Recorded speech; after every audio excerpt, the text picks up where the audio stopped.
Yo, hello everybody. Welcome to another replay analysis with me, your host ViBE, Mr. Vibe. And today I'm going to be doing I'm going to be looking at some ZvP for our buddy Muffin Maestro.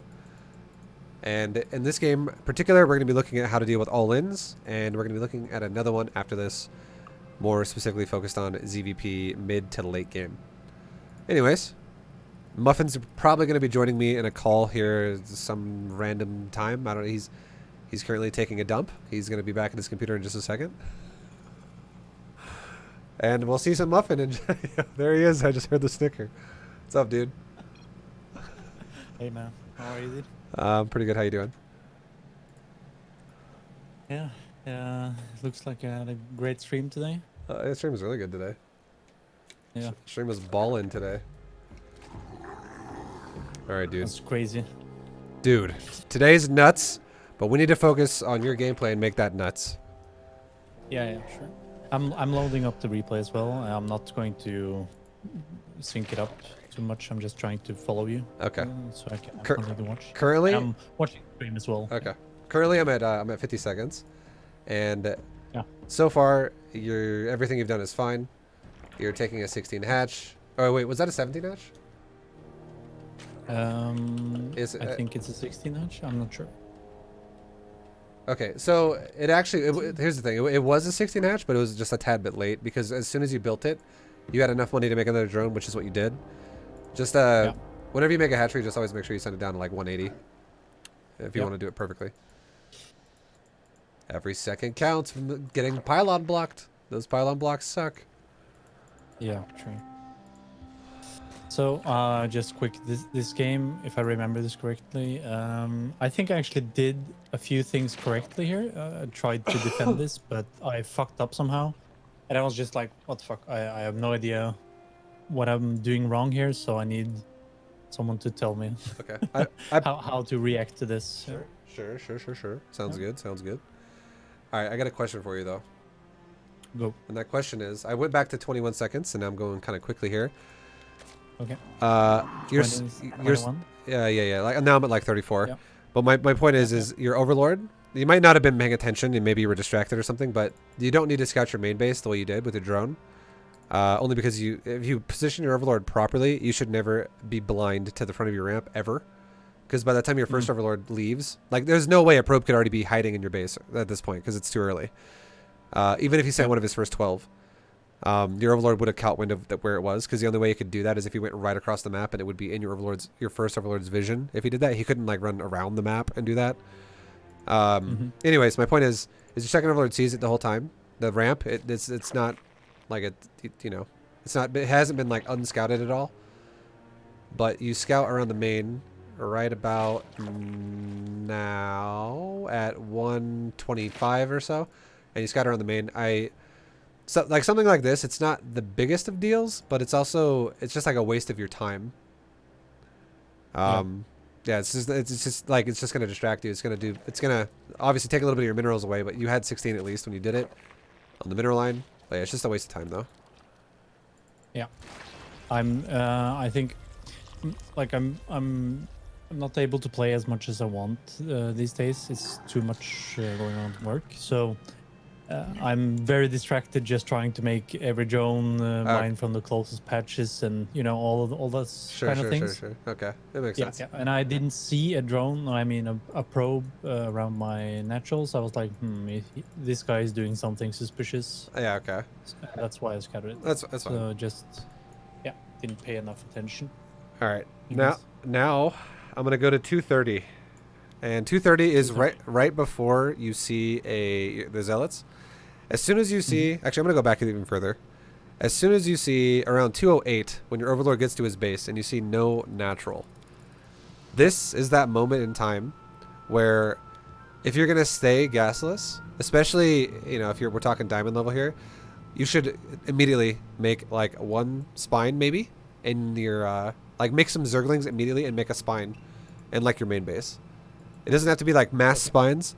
Another way to react to it would be you make lings and gas.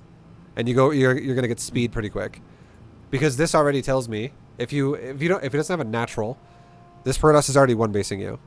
And the next step you should do immediately is your Overlord that's scouting should go south right now and scout his ramp. And if you see nothing on his ramp, you dive then one more time even further into his main base. Because those are huge tells that he's telling you he's all-inning you. So already, if I would have seen no natural and no ramp, I'd be like, all right, the only thing this guy's doing at this point now is he's either going like 2 gates and like a Stargate really fast or some weird shit in his main base and it's all around the Nexus, or he's proxying me. It's the only 2 ways that it goes, that basically would happen. And your Overlord, if it went straight into his base, you know, you could start the Lings and you could start the Spine right now and also make sure your Queens are going. You do move it over towards his main. I like that. But you have, and you also have, you have a Spine. Okay, this is good. I actually like what you're doing. You have Lings, you have a Spine, you have Queen. You're reacting so far correctly.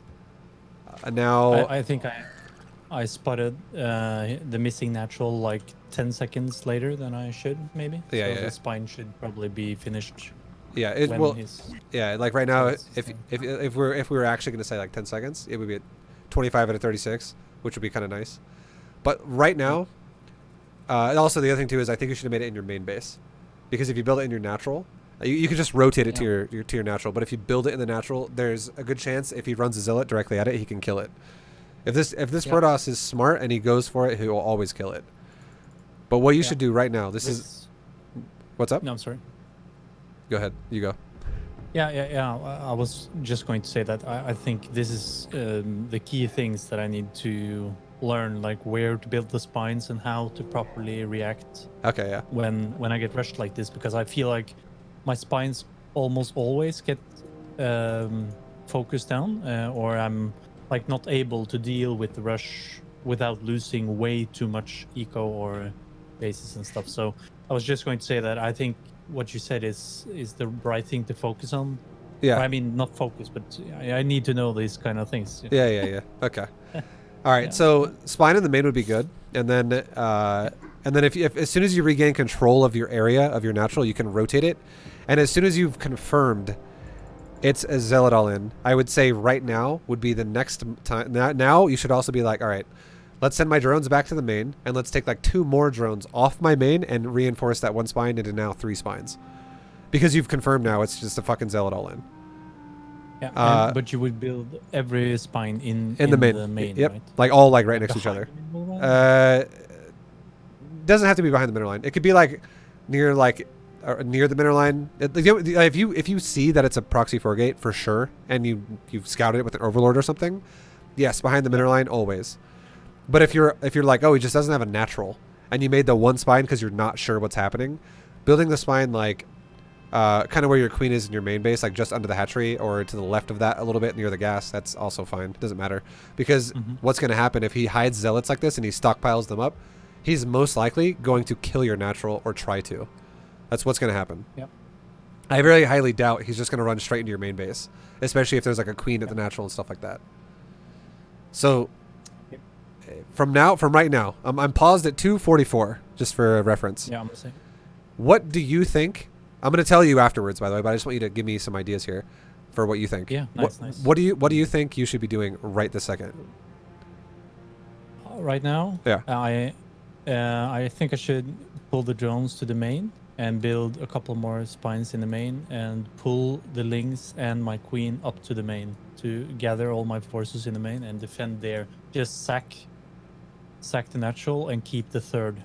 That's okay. When I'm looking at it right now, I think that's what I should be doing. All right. So I don't think that's what I'm doing. Yeah. So I don't agree with what you said, only because Zealots are really easy to kite when they don't have charge. They're actually really big pieces of crap. It's way, like, if you just realize how much easier it is to kite them. I'm sorry, I lost you a little bit. Okay. I just basically said you got 5 or 6 turds walking into your base. Zealots without charge are so bad. So this is honestly what you should do. Okay, this is how you could fuck with him and make it work for you in your favor. It's not easy, but it's something you should start practicing in doing it like this. So step number 1, you actually had the right idea where you said run the drones back to the main base and start the spines. That is 100% true. That's what you should do. Step number 2, should be you should rally both of your hatcheries up to the main base near the spines, and just whenever you can, periodically make zerglings, and just forget about those lings for now. Just make them though. The next thing you should do is grab your lings, and try to get yourself like you have a few more lings about to spawn, which is great. I would say a healthy number to do this with would be about 10.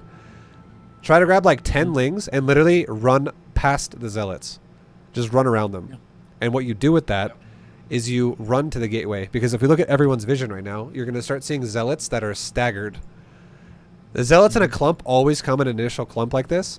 But then Protosses start doing shit like chrono boosting out zealots one at a time. Like, so gateways start losing the timer to be together. So it turns into he has 6 zealots at once hitting you with the first wave, and then it's like 1, 1, 1, 1, 1, 1, 1, 1, 1. So your lings can literally get surrounds and kill zealots constantly. And if he does not turn around, you can kill way more value than what 10 lings are worth because you keep overwhelming 1 zealot at a time. Yeah. So and also if he doesn't pay attention to that and he doesn't respect it, you could even also possibly kill a pylon and literally just end the rush altogether because you just kill the fucking power of the warp gates. And something like that. And also another thing you could do is you could have, so there's 2 options you could do with the 10 lings. One is do the kill the zealots one at a time thing I just said. Another would be you could run past the zealots and just run to his nexus and kill his probes. You could also do that, and you literally just, then I would say it. So here's the thing, okay? Let me not make this confusing. If you go for the zealots and kill them one by one, your goal should be to defend your natural. That should be your goal, because you're thinning out his.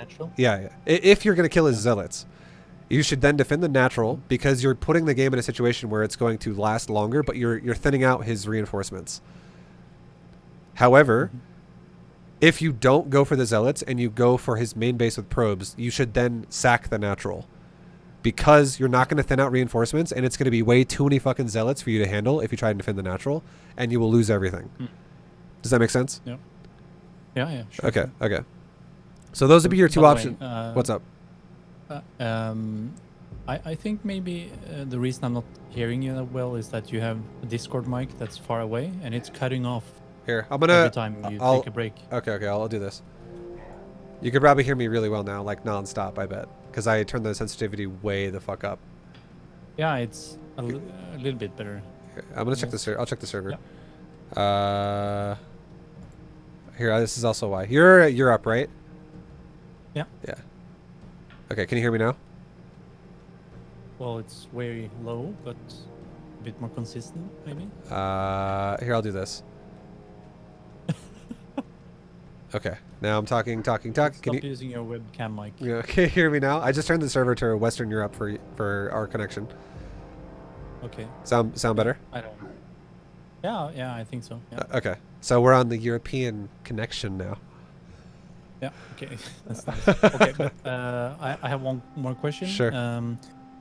What do you think I should do with the queen energy? That's what I was going to tell you just now. So the lings are a big deal. That's it. That sets the pace for how you're going to play the game, as we just stated a second ago. But the next thing would be, after you've decided what to do with your lings, your queen. If you're going to sack the natural, your queen should be going to the main base, because you're going to go kill his probes and you're going to put him into an all-in. However, if you're going to kill the zealots, I would actually just recommend just killing the zealots, personally. If you're going to kill the zealots, your queen should be at the natural, should be running around the hatchery, buying time. So you should have a control group like 1 on your zerglings and like 2 on the queen at the natural. And you just run around in circles. And what this does is it makes zealots not hit the hatchery, and it makes zealots waste time chasing your queen, because the queen can run faster than zealots as long as you stay on creep. And then it also gives you time to get your spines out. And then your queen in your main base, and also you should not inject your hatchery. Just save energy for transfuse on your natural queen. However, the queen in the main base, immediately, as soon as it's out, as soon as you realize what's happening, queen in the main base should be putting a creep tumor at the bottom of your creep near the ramp. Because you're going to need to rotate queens up and down the ramp, and also spine crawlers up and down the ramp eventually. And then you don't want that shit to be super slow. So the queen should not try to evacuate up the ramp if you're going to buy time. You know, ideally, if you're ready to creep the ramp right now and you just chase it, you could possibly kill it. Because the queen runs so fucking slow off creep, even though it's not that much of a distance. Other maps would be even worse. But yeah, queen running around the natural is great for buying you time. And then what happens is if you go kill the zealots, like your 10 lings on the gateways, and then it's going to really hinder the reinforcements for a while. Your 3 spines suddenly start finishing, and you rotate them down to your natural with all those lings you just made also that I was telling you to make the whole time. And then now your queens come down the ramp together. They fight with 3 spine, 2 queen, and probably like a new 16 zerglings, and you just overpower your natural of the zealots, and you're good to go. And that's it. Yeah. All right, I'm gonna see. Sounds so easy. I'm gonna see how you defend this, and I'll show you where you're going wrong. Successful. Yeah, nice. Well, I'm trying to defend the spine, I think, if I remember this correctly. So Yeah, so your spine's in a horrible spot, and now you're fighting in a choke point. Exactly. This is terrible for zerglings. You want as much surface area as possible, and you're definitely not getting that with your location of fight that you're fighting at. He's actually. Yeah, okay, so I was actually thinking the opposite thing. Yeah. I wanted to have him waste time on my links in the choke, I think, or like. I think my thought process here is I want to buy time for the links somehow, but I realize it's not a good way to think about it because the zealots is clumped and stuff. Yeah. Say whatever you want. Yeah. So like. Tell me. I just paused it again at 313, and we're just looking at like the units that you've lost so far.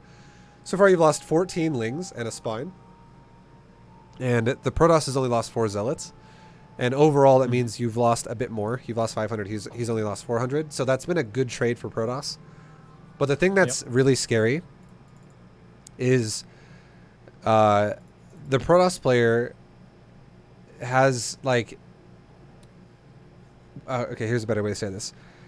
You have to have a spine crawler to deal with a critical mass of zealots. You have to have spines in general and queens. That's the only way you're going to deal with a critical mass of zealots, and he just reset your spine because of where it was located, like we talked about already.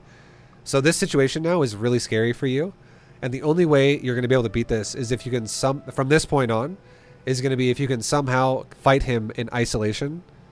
Do not let him group up like 6 zealots again, because that's going to critical mass over you, and he's just going to overpower you then. So the best thing you could do right now, if I was you in this game, would be, I would grab every ling I could, and I would just again run past his zealots and try to make him turn around with those other zealots, or kill isolated ones that I find, and then just run around with the queen and shit. Because yeah, but just imagine if you had like 3 spines in the main and they were almost done, and you rotated them down in a second, and then. Those zealots, for like buying time when you fought them in a choke point, imagine if they were just chasing a queen. Because if you look at a move speed of a zealot, it's only 3.15. The move speed of a queen is like, what is that? That's like 3.49. So a queen just moves faster than zealots. Although he will try to like surround you and stuff with a zealot. He'll probably like try to split some of them off and try and surround you. Just try your best to like run in circles around your creep and not get. You won't get attacked by the ones chasing you. You only might get attacked by the ones cutting you off. And you can like maybe turn your dude around if you think a surround's coming, and you can avoid it. But yeah, it's ways. It's like once you realize how good that is, it's so important to do it. The queen kiting thing. Because once you have just a few spines, if he critical masses on zealots, then the way you want to fight it is you fight when you let the zealots engage the spines. Queens are behind the spines to transfuse them. And then your lings wrap around the zealots when they're on the spines. Because the beautiful thing about a spine crawler is that shit has 300 health, which is almost 10 times more than a zergling. It's like 8 times more, 8.5 or so times more than a zergling. But it also has 2 armor. And a zealot is a unit that has 2 attacks, so armor gets double benefit. So a zealot does 16 damage per attack, but it really only does 12 to a spine crawler because it has 2 attacks. So a spine is fucking amazing against zealots. Yeah. And then a spine crawler also hits a zealot for 25, 25, 25, which means it's going to kill a zealot in 7 hits because a zealot has 1 armor. So it won't die in 6. But it pretty much would die in 6 hits if a zergling also smacked it. It would barely live after 6 hits. So if you have 3 spines and you're like, poke, that zealot's dead because the zergling hit it. Poke, another zealot's dead. Shit just dies so fast. And then queen's also smacking it too and transfusing the spines. But from right now, I would. What were we gonna say? No, I'm sorry. No, sorry. Okay. That's something to continue. Okay. I was just gonna say, like right now, if you take fights like this where you're isolated, Like the queen just died, more your lings died at the natural. This is getting too inefficient. Because here's the thing about Zealots here. I'm gonna pause it one more time at 331, and this is when you're gonna like see how it takes effect. The one thing you don't ever want to do against Zealots is take a fight that you know you're not gonna win, and then not win that fight, because Zealots will recover way faster than Zerglings will, or than you. Like the Zealots will recover faster than you will because of shields, because shields regenerate so much fucking faster than hit points do for Zergling and queens and all that stuff. So if you don't kill Zealots, like you just didn't kill 3 Zealots here. You can see 2 red ones at 331 on the timer. You got 2 red Zealots and 1 yellow one. These things are basically, all 3 of them combined is going to be like another Zealot, because it's got 150 shields that it's regenerating right now, which is the exact amount of HP of a total of a Zealot. So it just falls apart if you don't win the fight, but you took the fight. You'll never recover then. And you're just bleeding units out too. When this happens. Yeah, if I remember this correctly, I think because I'm not sure where you're at in the replay, but I'm making 2 spines behind the main. Yep. Very shortly. You are right now. Yeah. And I feel like at some point in this game, I actually felt that I really did a good, or not good, but I did a decent, like a decent defense. Like I felt like I had I killed enough that I should be able to defend it, but yeah, you can tell me if that's. I don't think you ever did. I don't think you did, and the reason why I'm sure. What's up? Like I mean, like he overcommitted into my main somehow, but I don't think he did. Actually looked at it, so no, I don't either. When I look at the drone counts. Yeah, because exactly. He killed 70 of your drones. That's actually what he wants. Yeah. Because now if you look at the income, you're never going to keep up with him now. No. Yeah, it's just like you have those choices, like I was saying before, and I think the easier choice, because the easier choice is to kill the Zealots, because you don't have to go back and forth between both sides of the map. And also, if you do the thing where I tell you, or where I told you to put lings on his gateways, like your first 10 lings run past, it'll be easier because you'll always be fighting a smaller Zealot count, so it'll seem less crazy to deal with. Whenever you run to the probes, you'll literally be getting all in by like 14 Zealots, and you'll be like, okay, this is a shitload. This is kind of hard to deal with. But you totally could if you had spines. But just imagine, okay? The game is pretty much over now. You're pretty fucked. But I'm gonna go back to around when it first all started, around like 2:15. So imagine if there was like 1 spine started in your main. Around 2:15, because you're like, okay, he doesn't have a natural, nothing on the ramp. Around like 2:35, 2:40, you start 2 more spines next to that initial spine, and the initial spine is almost done. Because you're like, oh shit, he's all-inning me with Zealots. It's confirmed. He doesn't have anything, which you're assuming is going to happen already, because you also made the spine before you saw the Zealots. But imagine you did it a little bit faster, and then suddenly all these things you just made, they group up, run around the Zealots, because Zealots also run slower than Zerglings. On and off creep. Like they run way slower than Zerglings on creep, even when the Zerglings don't have speed. But Zealots are still slower than Zerglings even off creep without speedling. By quite a bit. It's like 1 full move speed slower. So now your queen at your natural just run, like we're at 247 now, and your queen at your natural starts running in circles around the hatchery. Your first spine is done on the main base. Okay? Now look at my stream for a second here. So I can, you can see like what I'm going to kind of explain here. So your lings are running, hypothetically, your lings are running towards the gateways, and they would be killing, that you can see there's 1 Zealot that just spawned, and that's it. There's 2 more Zealots that are going to spawn together about 13 seconds later, and there's 1 more Zealot that's going to spawn by itself again 20 seconds later. So this Zealot, you're definitely going to fuck up his staggered Zealots at this point with those lings. That's great. But imagine if you had like 3 spines like right here, okay? One of them would be finished like right about now, because it's been about like 40 seconds since you would have started it, roughly. And then you move that 1 spine to right here, and this is why I want you to look at the stream. That green box right there. You just move that spine right there, and at the same time you do that, you plant a creep tumor like right there. Suddenly your creep connects the base together, and your spine crawler roots here. And every time your queen takes a lap like this, and it goes around, and it comes back to the top and it runs over here, the spine goes poke, poke, poke, poke like 4 times on the zealots as they run past the spine chasing the queen. And then you can even shift click it where you're like, okay, queen, shift click, shift click, shift click, shift click, shift click. You just do it in a circle again around the hatchery. It buys you time to not have to look at it and babysit it every single second. And then you take like maybe 2 laps of this while making ling, ling, ling, ling, ling, ling, ling. And then suddenly we'll go to like 3:10 because that's when your next 2 spines honestly should be finishing roughly. So now you'd have 3 spines done.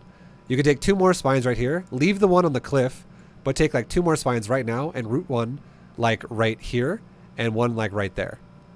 Because now what's going to happen is if his zealots go, oh, let's attack those new spines, your spine on the high ground that's still there will poke the zealots on the spines.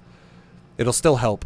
And now all your lings, as you run the spines down the ramp, the other 2, all your lings, which would be like 16 lings or so, 16 additional lings to the ones you already had over here earlier, they also run down the ramp with the spines. You do not fight the zealots until the zealots fight the spines. And then suddenly he takes a fight against the spines, your lings smack him off the spines. Your spines fully root, kill a bunch of zealots, and then the fight's over. And you also, your lings over here would probably be pretty much dead at net. Like the lings that were over here earlier, if he's fighting you with every zealot that spawns because you keep surrounding him and he keeps fighting it, right about now when your natural gets retaken and you've secured it, your lings should be dead over there. But here's the thing. His zealot count will be reset at that point in time because you killed all the zealots on your spines over here and your lings have been killing zealots as they spawned up until now. And now your lings kind of like bled out and now he's going to start making 4 zealots at a time again out of these gates. But you have 3 fucking spines in front of your natural now and you can also start making the lings whenever you want to. And you can just slowly take that tumor and go towards the gates. You just like literally spread that tumor further and further and further and further towards the gates. And once that tumor eventually gets to the gates, you can literally you can siege it with queen, spine, and zergling if you really wanted to. Or you could just play defensive and you could just at that point you could leave your spines here and just guard your natural. And you could just run more lings over there once you've secured it and be like, is he still making zealots? Yep, he is. And you could just repeat the process. But now the process is going to be so easy because you have lings. You have just more of everything. You have the spines done. You have way more control of the game. And you can jump on the zealots just like you did before. And whenever he's got like 5 or 6 running at you, now he's running at 3 spines. And more lings, etc., etc., etc. Yeah. Does that all make sense? Okay, so just to summarize it, because when I do, I usually get something wrong, so you can correct me. Sure. You make 1 spine in the main, so it won't get attacked. You start running around with the queens to buy time. You run the initial circlings either to the natural or wait just 1 second. Sorry, one second. Sorry. Just because I want you to know this. I only would have want you to make 1 spine if you don't know it's a 4 gate. And then okay. Sure. But if it is a 4 gate and you see it, you just make 3. Yeah. Okay, So cool. At the very moment you see, like in the same, when I see the zealots, I just make 2 more spines, right? As fast as possible. That's what you want me to do, right? The spines are how you're going to actually break it. Yeah. So you need them yeah. ASAP. Yeah. So run around with the queen, buy time, make 2 more spines, and just make circlings. Run the initial 8 or something, 10 circlings, either against his gateways to pick off the zealots 1 by 1, or send them to the natural to destroy his economy.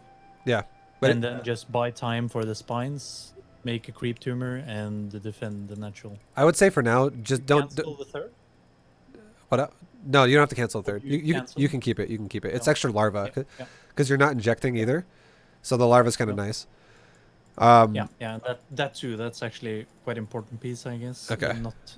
Don't inject, right? I would say you could cancel the larva, or sorry, you could cancel the 3rd if you, let's say you started it, but then as soon as you started it, you're like, oh shit, there's 4 gates right here. And do I want to build this now? You probably should cancel then. Like if you built like all on top of the 4 gates. But on in this scenario where the gateways are far away from your 3rd, you can let it finish. It's fine. Yeah. Okay.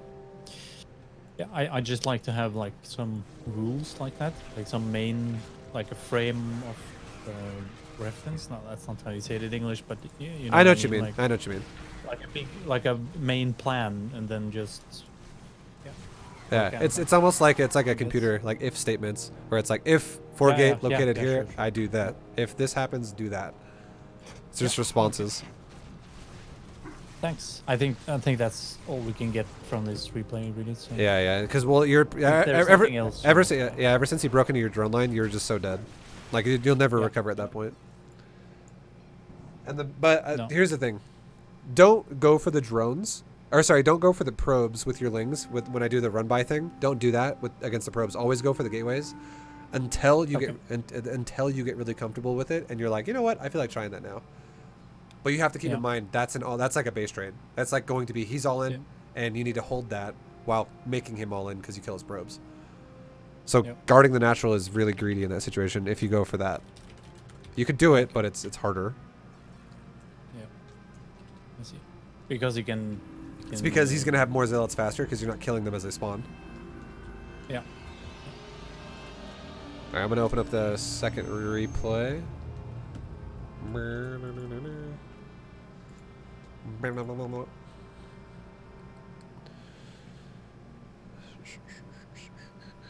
ViBE, could you just do it against him so he can see it? Resume from replay. Oh, we're not actually resume from the old one. We're not actually in the same game either because it's a different patch. So we're actually watching this offline, unfortunately. Yeah. All right, I'm in the second replay. I'm just gonna have these both be one replay. It's all good. One replay analysis thing. I won't spread them out. All right. Yeah, I'm ready. So, guys, chat, viewers, this is the second part of the Muffin Maestro replay analysis happening on August 19th, 20th. No, more like it's just 19th. It's just kidding. It's past midnight. In this game, we just went over some all-in 4-gate defense. This game is going to be more focused on ZvP mid to late game. Let's jump into it, Muffin. Mr. Muffin. Yep. I'm ready. My body's ready. Oh, yeah. Look how happy you are in that game.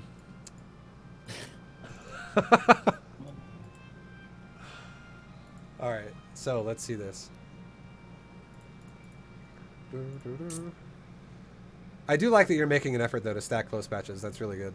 It makes me very proud of you to see that.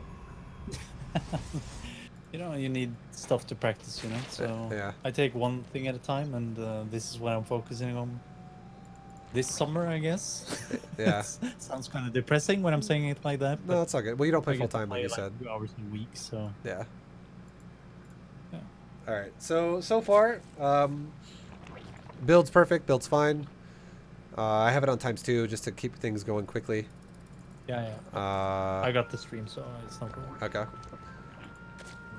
And then you take a third base at 19. This is great. Everything's flowing. Now it's really good, like, you know, not much I can say. It's just going to come down to like your decision making once you scout, I guess. It's going to we're really going to start seeing something now in a second here. But let's see this. Okay, I have a question. Sure. I have a question. Sure. How in the opening, you can pause it, in the opening against Protoss, how do you there's one specific thing around 20 supply or something. I'm curious, do you make one more drone, or do you wait so you can start the queens at the same time? Do you know what I mean? Like, yeah, just do you spend all your larva and just delay the natural? You should spend all your larva. You should just spend all your larva, because if you go for a 16 hatch and an 18 pool, your hatchery and your pool should be finishing very, very close together, and you might as well spend all your larva first, and then make queens as soon as you. To me. It didn't make sense because because then you can just make 2 queens as this natural spawns. Yeah, that's what I was saying. At the same time. Yeah. Yes, so you would make the queens first and then spend the larva? No, you make the. Like, I actually don't. Sorry. Okay. So you're going for a 16 hatch and an 18 pool, and the way that lines up is both of those buildings are going to finish really similar together. So you're going to spend all your larva first before that shit's done, and even if somehow you built your pool slightly early, or like your natural was maybe slightly late, let's say there's like a 3-second difference there, okay? Where you can make a queen if you want to. Make a drone. Always make a drone Mhm. first until for your first 2 queens, and then once you can afford it from the hatchery supply that you get, you make the rest of your queens. Just make your queens then. But if you go back Okay. to like 205 or something, I did what you just said. I spent my larva and then I made 1 queen, and then I'm waiting for my second queen. And at 208, I paused there. I have 125 minerals in the bank, but I have 1 larva sitting at the natural. So I'm curious, should I wait for the queen, or should I just spend the larva and Right. at 24 supply? Right now, I would say this queen should be started like it is, and your larva should be being made as well, because you can afford to spend all your larva right now and then also have a queen started. Yeah. And then you should Yeah, you should right. then make your second queen ASAP after you start the first one. Like save up to it and make it. My point is this is my point. This is my point. You went out of order. Like the larva should have been spent first. You only have 1 larva in each hatchery though, because your natural just finished and your main still only has 1, which is still good. That's not bad. But the larva up to like right now, right when you can then start making queens, you should have literally 0 larva on the hatcheries, because you should spend it. Okay. And then You should always spend the larva first and Yeah. then make the queen when For- you can afford it. for right? this build, yes. For this gasless yeah, opener, for this build. yes, yeah. Yeah, yeah. And then and And then always do this again, toss. And I've been confused about this because I've been thinking, been trying to watch what you're doing at stream, but it goes so fast, so I can't really pick it up because you're talking about other shit. yeah, I know what you mean. Yeah. But yeah, I would say like it's very minor. It's like it's not gonna like do a whole lot for you, like in terms of positive or negative, as long as you're spending your money in general. But yeah, just up until the spawning pool is done, on queue or like on demand, let every single larva becomes a drone. Yeah. Pool's done. Okay, let's make 2 queens.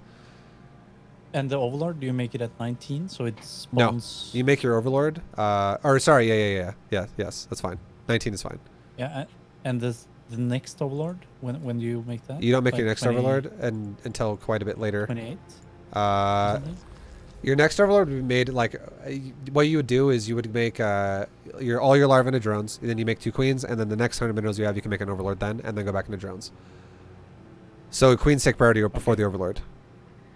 Yeah, sure.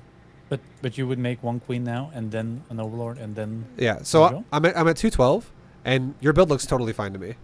You have Yeah. you have odd timed queens by like 4 seconds, which is or 5 seconds, which is totally fine. That's standard if you're spinning your larva first, because you won't have 300 minerals if you're spinning your larva.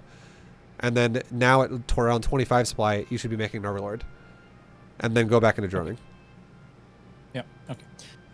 I just have been wondering that for like half a year and never remembered to ask you. So No, it's all thanks. good. Yeah.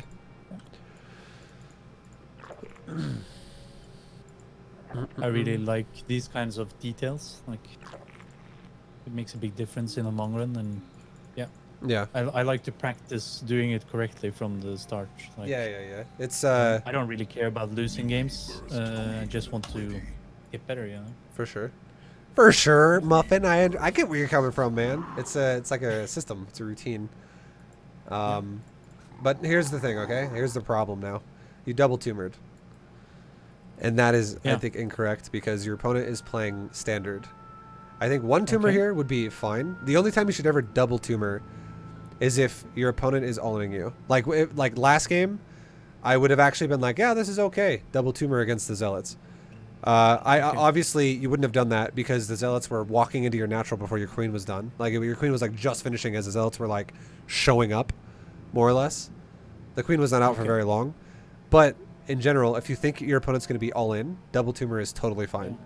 But if your opponent is playing super standard like this, where it's a gate core nexus, do not double tumor, because now you've just set yourself behind, because now he's got double chrono boost, and you have double tumor, not inject. So you're going to start falling behind faster than you should. Interesting. I was sure you told me once, but I'm sure you didn't now. But I was sure you told me that the greediest thing I could do was double tumor. But because I asked you once, like, would you do 1 tumor, 1 inject? In terms of trying to get as much creep spread as you can as fast as you can, double creep tumor early will definitely expedite that process.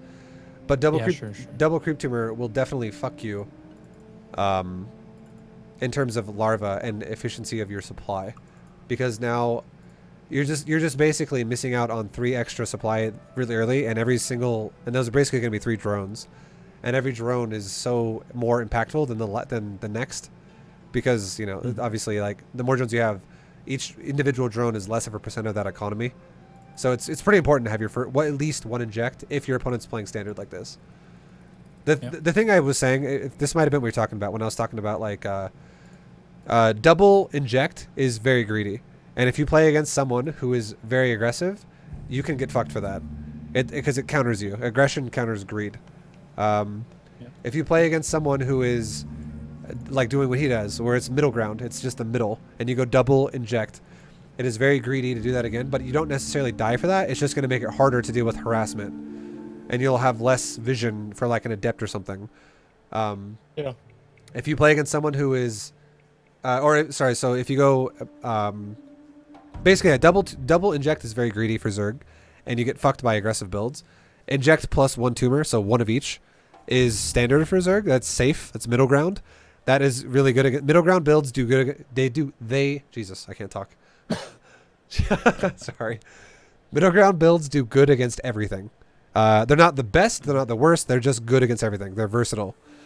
And then you have double tumor, which is very safe, and it's definitely not going to expedite your economy at all. It's not going to help your production. It's only going to help your vision and your mobility. It's super safe, and it's really bad against someone who plays standard or greedy. Because what's gonna happen is going for double tumor would be like a Protoss throwing away 2 of his first chrono boosts, just throwing away 100 energy, kind of, because a chrono boost is pretty much the same thing as larva inject for probe to drone production. Sure. It would be like he chrono boosted, like, the gate and the core 2 times instead of the nexus. So yeah, one inject at least. Always, pretty much always. This is probably the easiest way to say it, to make it really straightforward. I gotta say it one more time. Yeah, sure. I love it.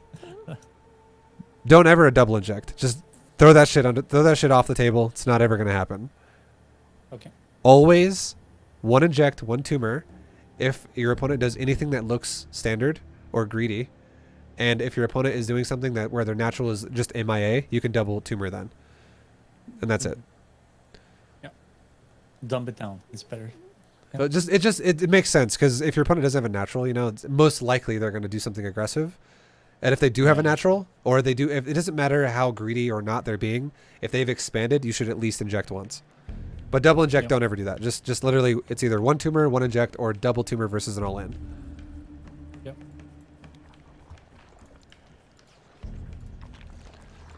Alright. And then I would say both of these queens right now should go towards your 3rd base.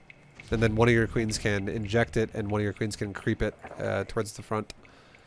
Once you've spent your first energy. Yeah.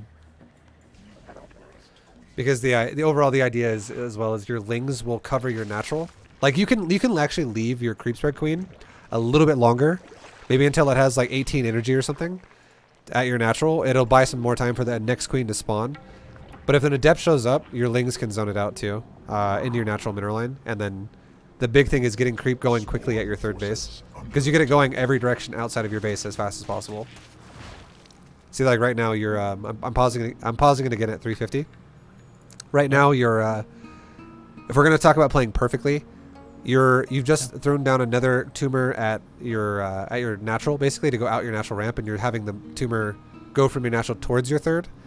But your creep could already be spreading down the ramp at your 3rd, and you could have so much more. You'd have basically, like, we'll see what you do with your next tumor, but you could just have another clump of creep, which is a pretty large amount if you base it off each tumor. And it's just, it's gonna make any type of a timing that could hit your 3rd base harder to deal with. Yeah.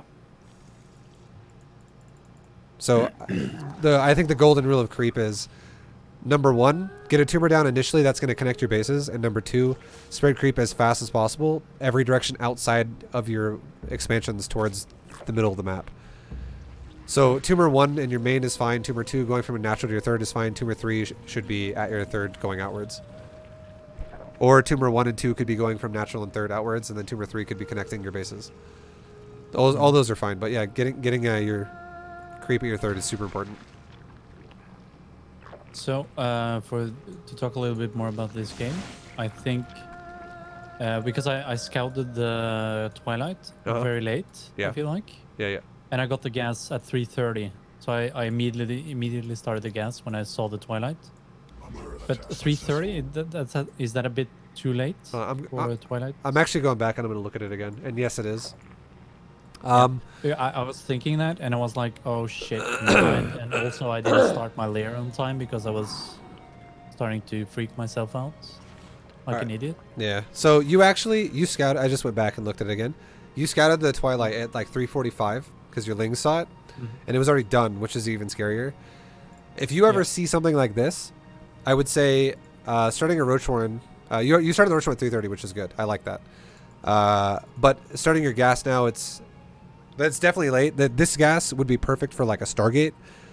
But I would say the thing you got to do now that would make sense would be try your best to look at the Twilight Council with your Lings, because you physically can see it right now. And if you look at the Twilight Council and you go, all right, is this bad boy upgrading or not? And have I ever shown you the difference between an upgrading and a non-upgrading Twilight Council? Yeah. Okay, it's, so shining or something. Yeah, you just gotta like really commit that shit to memory. Especially, I think the Twilight Council is one of the most important buildings to look at for shit like that, because it tells you the build they're doing. And if you see no upgrade in that Twilight Council and you leave with your Lings and you come back again 10 seconds later and you still see no upgrade in that Twilight Council, it's literally like as simple as that. That tells you, okay, DTs or High Templar, but it's most likely DTs. So what you would have to do if you realized your gases are late would be you need to make spore colors now. It's just the simple shitty fact of how it is. Ideally, you want to have an Overseer with this build because you just have gas properly timed and you're going layer according to whatever build you're fighting against. But for this specific scenario, I would say an Overseer, a spore crawler on like the left side of your gas at your natural, and an Overseer like on the right side of your hatchery between your gas at your third base would be perfect. Just like 2 of them on the outsides of your base. And then that'll buy you time to get to a layer, and then eventually you can then make the Overseer and play as normal. Yep. But I think if I remember this correctly, the way my thought process were here when I scouted this was I saw the Twilight, and I think I clicked the Robo. So I was like, okay, this should be DT Warp Prism into Archon Aras. what time are you at? And I was like, oh shit. Right now, I'm at 425. Okay. I haven't seen a Robo yet on your thing. I'm at 422. Oh, no, yeah, sorry, I'm just kidding. I'm just kidding, dude. I'm just joking. It was you're talking. I was looking at the main base. Yeah. Yeah. Jesus. All right. Yeah. I think I clicked it, but I'm not sure. But if I remember this game correctly, I think it was this game. I clicked it and I saw the Twilight and the robot, and I was like, okay, this should be DT. Sure. I'm gonna pause it again at 446. That's not a bad. It's not a bad read to think about it like that. But the thing that confirms it is the Twilight Council, if it is or is not upgrading, because this. And that's a great tip, by the way. Yeah, because I love watching for those kind of clues. Yeah, it's a huge tell, because every there's no Protoss out there that's gonna be like, all right, my charge lots is a third of the way done. Oh shit, he's about to scout it. Let's cancel it. All right, he left. Let's start it again. Like, no one's gonna fucking do that, because it's just gonna make their all-in way worse. If they're gonna all-in you with the Twilight Council, they're gonna do it as fast as they can, which means they're not gonna fuck around with the upgrade. They're gonna get it done as quick as possible. So if you see that, it's a big tell. That's what likely is happening. So that tells you the whole build if you can see it and then pay attention to that. Because it could also, if he was upgrading just because you saw a Robo, it might mean he's going Adepts, he might be going charge lots. But yeah, since he's not, it's definitely DTs. I like that you made spores. You need to. 3 is extra safe. I don't mind it. If he flies around the bottom of the map or the right side of the map and goes straight for the main base, which is possible, having a spawn in your main is kind of nice to have it there. Realistically, though, I think most Protosses will go for the closer bases. They're not going to fly through to your main. So by the time he gets to your main, you could have an Overseer. That was more why I would say on this map specifically, you could make one at your natural and your third, because it literally zones the main pretty much. But you have spores, which is the important part. You made it. You now have a layer. DTs are here. You make an Overseer. I like it. Roaches are a bit out of position. I'm gonna back it up really quick and see how long your roaches have been out for. I want to see. I want to see how that went. My thought process while you're backing it up. My thought process here is, I feel like I'm usually hit in the natural, not the third base. Sure. And also, I've thought that I'll keep them around the natural to have a short distance back to the main if the prism somehow went into my main without me looking. All right, I paused again at 5:24, and I don't mind that thought process. The only thing I would disagree with would be, if you're like straight up, if you see the prism, that tells you everything, and you did see it with your lings and your overlord in the middle of the map. But the other thing is you don't ever want to defend an attack with Zerg if you've been greedy up to a certain point.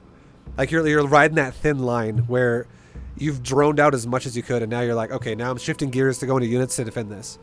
Don't ever expect to crush it right when it starts. That's a terrible mindset, because what you're going to do then is you're going to spread your base way too thin, and you're not going to have, like, you're going to take losses if he hits X base that's not defended. Like, for instance, right now your third and your main have nothing, and your natural has everything. So if he does hit your third or your main, you're going to take damage. However, if you the whole scenario where you droned up really hard, you just now shifted gears to switch into roaches to defend this. Imagine if you had your units spread amongst both sides of your third, and like 3 roaches in your third, 3 roaches in your natural. You don't have the idea that the second it arrives, you just crush it and kill it. But what does happen is you have units there that distract it while you reinforce, and then you crush it. So you eliminate the possibility of your base to just take damage if he hits the other side that you're not prepared for. And then, although you're not trying to crush it, you're not also trying to fight it either. You can run around in your creep and buy time. And then once your reinforcements get there, which shouldn't take very long, it takes like literally 6 seconds max. Now you crush if he stays. So it just makes more sense if you spread out to absorb something, and then you reinforce as you start absorbing it somewhere with units already there. And this applies to, honestly, the same way if you go like Ling Bane against like bio medevac drops. It applies to pretty much everything. Any type of like a harassment, it applies the same way to like battle cruisers, and you have queens. It applies the same thing to banshees, to oracles. You should never super stack one base. You should always spread whatever you're going to be defending with around your bases if you're expecting something to harass you. That this one thing is not going to end the game, it's just going to kill your economy. Yep. And then you can just reinforce once it chooses its location. Because if you play against, the better player you play against is never going to always do the exact same thing on a pattern where it's like, I always attack the third. I always attack the third. Like, they're going to bounce it around on you. So yeah, sure. Preparing for that it's going to be more important as time goes on. All right, I'm gonna. What's up?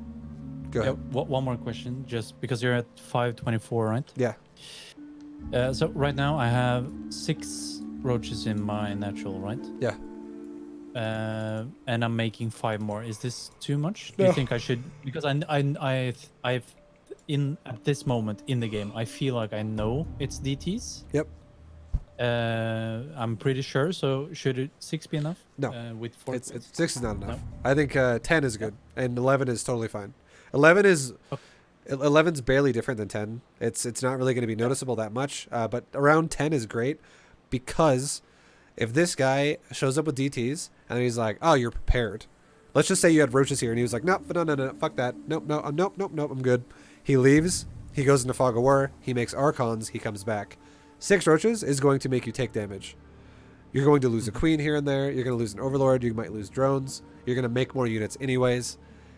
Especially if he makes Archons, and then he comes over to your base, and then goes back into Prism mode and makes Zealots with it. And here's the thing.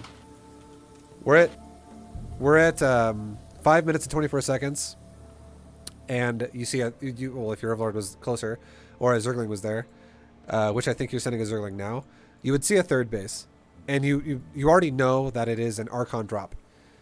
Now, with that being said, the timing of his third guarantees he's got 4 gates. Okay, like no one ever does an Archon drop with like 2 gateways. It just doesn't happen. It's always 4 gates because 4 gates fills up a prism with 1 round of Warpins. So if he wanted to do 1 round of Warpins on DTs, harass you with DTs, you're prepared for DTs. He backs off with DTs. He goes into Fog of War, turns him into Archons. 100% his warp gates are off cooldown again. If he decided, for whatever reason, you know what, fuck it, I'm going to make 4 Zealots. And he walks over to your base with 4 Zealots and 2 Archons. You will die, or you will take some serious damage. You're not necessarily going to die, but you're going to get fucked over really hard if he just dives into your base and all you have is 6 roaches. Yep. So 10 roaches is don't feel bad about that. That is solid. That is what I would highly recommend, because it covers your ass from the extra aggressive Protosses. And then you should always know if he is, or how early he's taking a third, to know if you should stop roaching at 10 as well. And here's a number that I'll throw out there.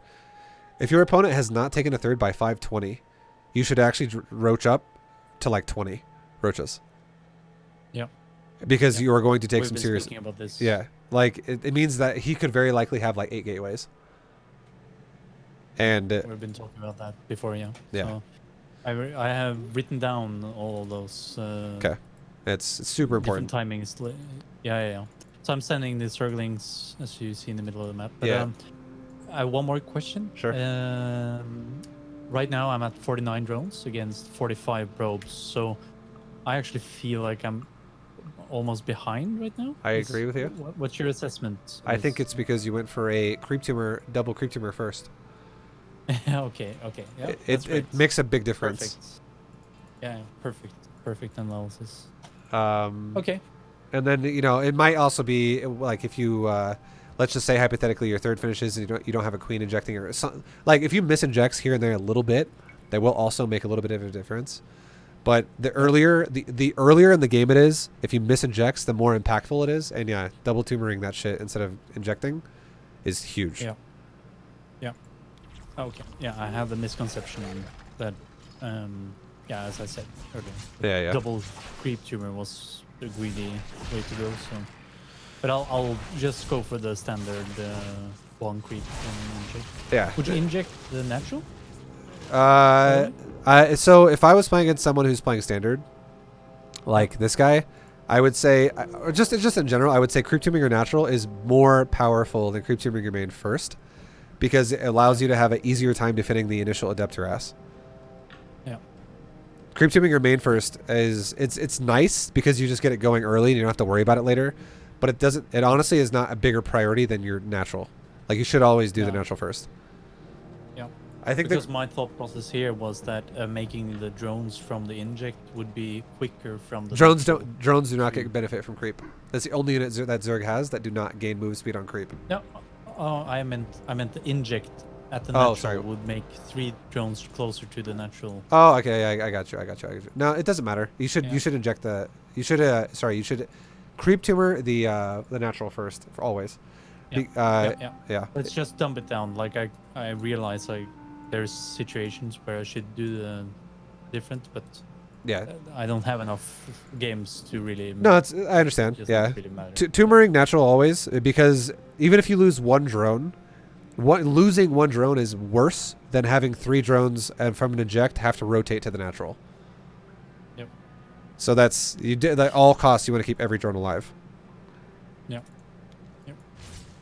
By the way, one totally different thing. You killed the prism. If my mic suddenly it's a lot of noise here, just tell me, because it suddenly started raining really hard here. Okay. And my mic is really sensitive, so just tell me if I should shut it off. I've been Sure. trying to mute it when the Oh. it's That's interesting. Yeah, it's cool. No worries, dude. It's been fine so far. I'll let you know though. Nice. But yeah, nice, good shit on killing the prism. That's every Zerg's desire, dream, the wet dream even, to kill the fucking prism. So Yeah. That's nice. And now because you did that, I'm gonna actually I have it paused at 5:44. The prism literally just died. What? Yeah. Okay, this is another situation where I'm gonna quiz you again. What would you do right now if you were playing this game? Like if you took over again right now? Right now, Yeah. I killed the prism. Mhm. I think it's what I'm going to do in this game. I'm creep. I mean, not creep. I'm continuing to spread the creep. I'm injecting, but not in this order. I'm injecting the bases, droning up the third, and taking a fourth at the same time, and saturating all my bases. That's, I think, my plan right now. Okay. I agree with your entire plan. And remaking the queens. I agree with your entire plan. I think the only thing that could make it even better would be while droning, you should attack his third with your roaches. Because Yeah, I think actually I'm doing this too, Okay. but I'm not sure. because I'm not sure. I don't remember. killing that prism is massive because now if he wants to defend his base, I'm gonna pause it and just explain this really fast. If the Protoss player gets attacked by roaches and he wants to defend his base cost efficiently, the only way he does that is if he makes another warp prism or if he makes shield batteries. Now making another warp prism is great because it's going to be useful. It's going to be nice. He's going to be able to juggle units around and stuff like that. But if he makes another warp prism, it means he's not going to have an immortal there to defend his third if you just immediately go across the map and kill it. So it's going to be really hard for him to defend that third. At the very least, he might be able to kill the pylon, some gateway units if he overextends, or like some probes. If he does, however, make an immortal and he does not make shield battery, that kind of it comes down to like the micro of the situation. Like if he has a lot of sentries, which he kind of does, and he gets good force fields, you're not going to kill the immortal most likely, but you still might be able to kill a lot of sentries. But if he doesn't make sentries like he has, let's say he has like adepts instead or something like that, or he tries to make another archon, there's a very high chance you could actually kill his power units of the archon or the immortal if he has no way to make them escape. And it also could force shield batteries out of him, which is another way. It'd be like making a Zerg make 5 spine crawlers because he's like, oh fuck, we're getting attacked. Oh god. So huge. It would be massively beneficial for you to attack it, just to force a fight to happen right now, or just poke him a bit, and because he just lost so much control of the game by losing that prism. Yeah.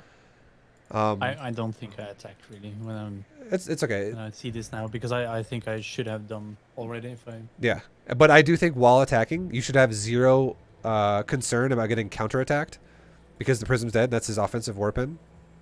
And then also if he doesn't warp in units defensively, you're just going to literally win the game right now. So making drones up until 3 base full saturation is very, very realistic because you already have 9 in production, and you're already which is going to put you at 52.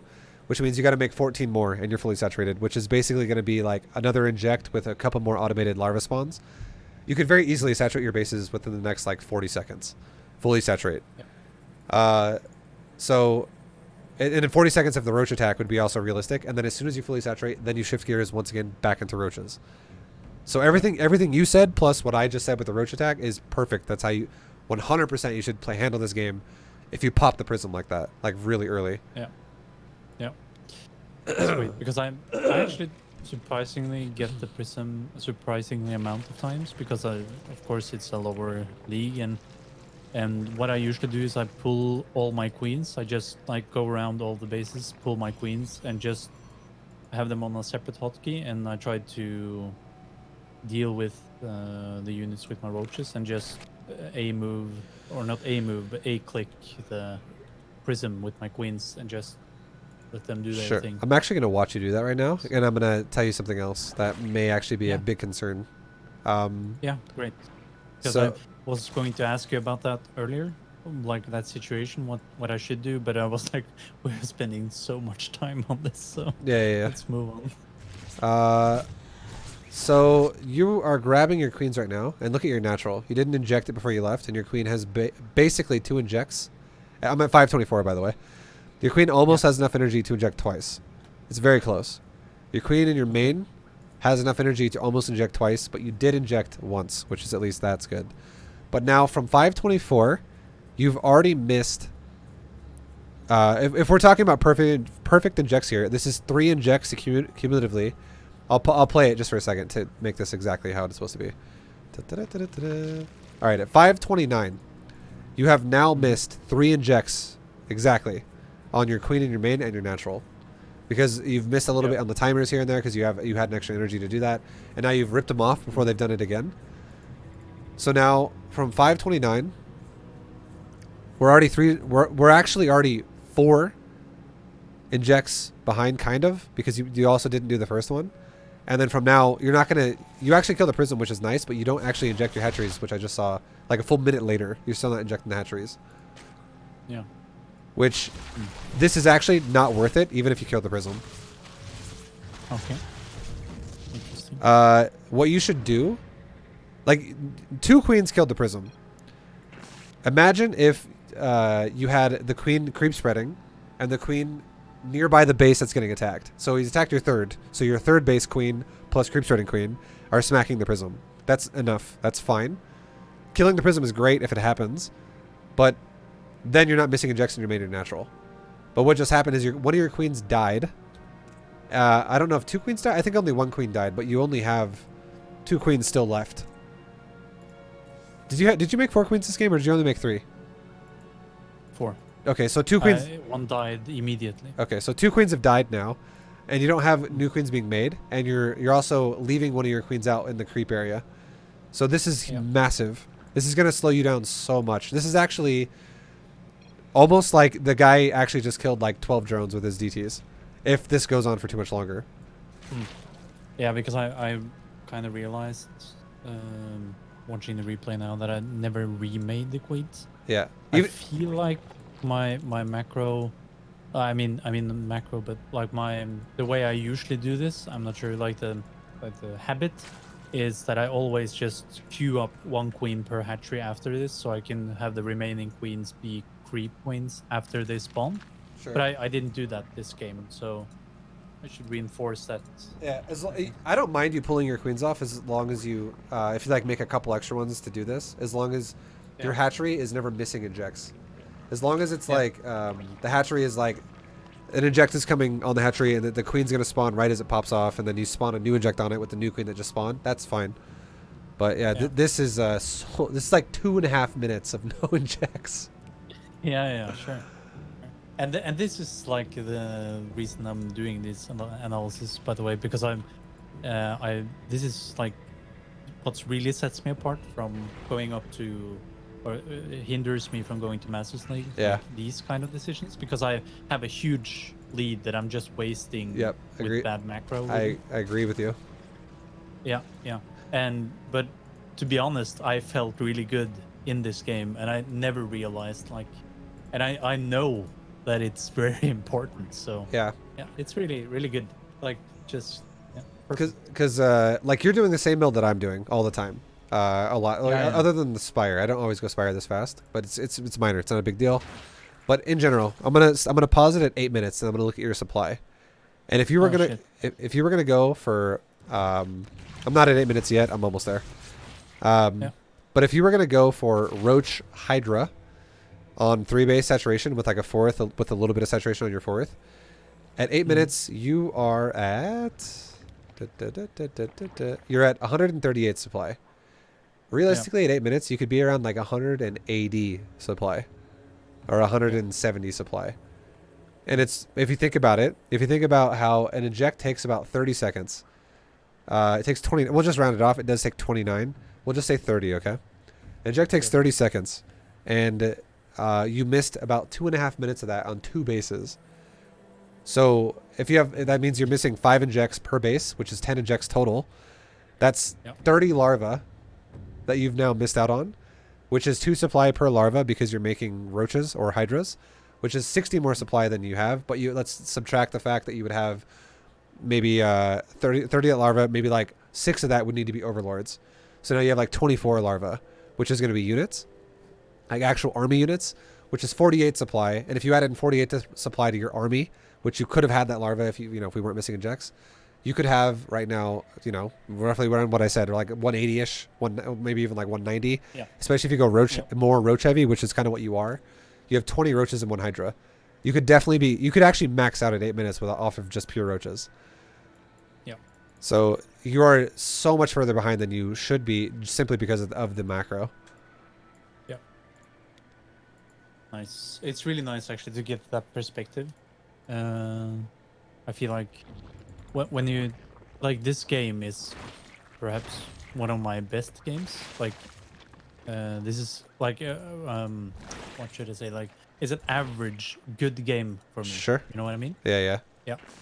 And just like getting the hard facts, like details like that, it's really. If you didn't miss injects, dude, shows. I would be like, this is a really good game from you. That is like, that's like a glaring flaw right there. That if you could easily fix it with just the not taking them off with the prism, like we talked about, Yeah. or doing the other thing where you make sure you have the queen's pre built before. But your creep is great. Your build order is fine. I don't mind it at all. Your hive is slightly late. I would say the ideal timing for your infestation pit should be around like 7:30, and then you should immediately go into hive after that. And when you start a hive, you should also start a spire then. But overall, still pretty close, pretty good. But yeah, your creep and your base choice, your comp, it's all looking pretty good. Another thing though, I'm noticing right now. Okay, I'm gonna back it up to right when you get close to maxing. Okay, so right now I'm back to about 10 minutes and 10 seconds. You just maxed out, and you're kind of chilling. You have the reason why I'm kind of getting worried for you here is because not only are you chilling on a maxed out army that is not very good. This army is only good if every bit of supply you have more than your opponent makes this army better and better. Vice versa, every bit of supply that you are closer to your opponent makes this army worse and worse. So the closer you let him to get to maxing out, the worse this is going to do.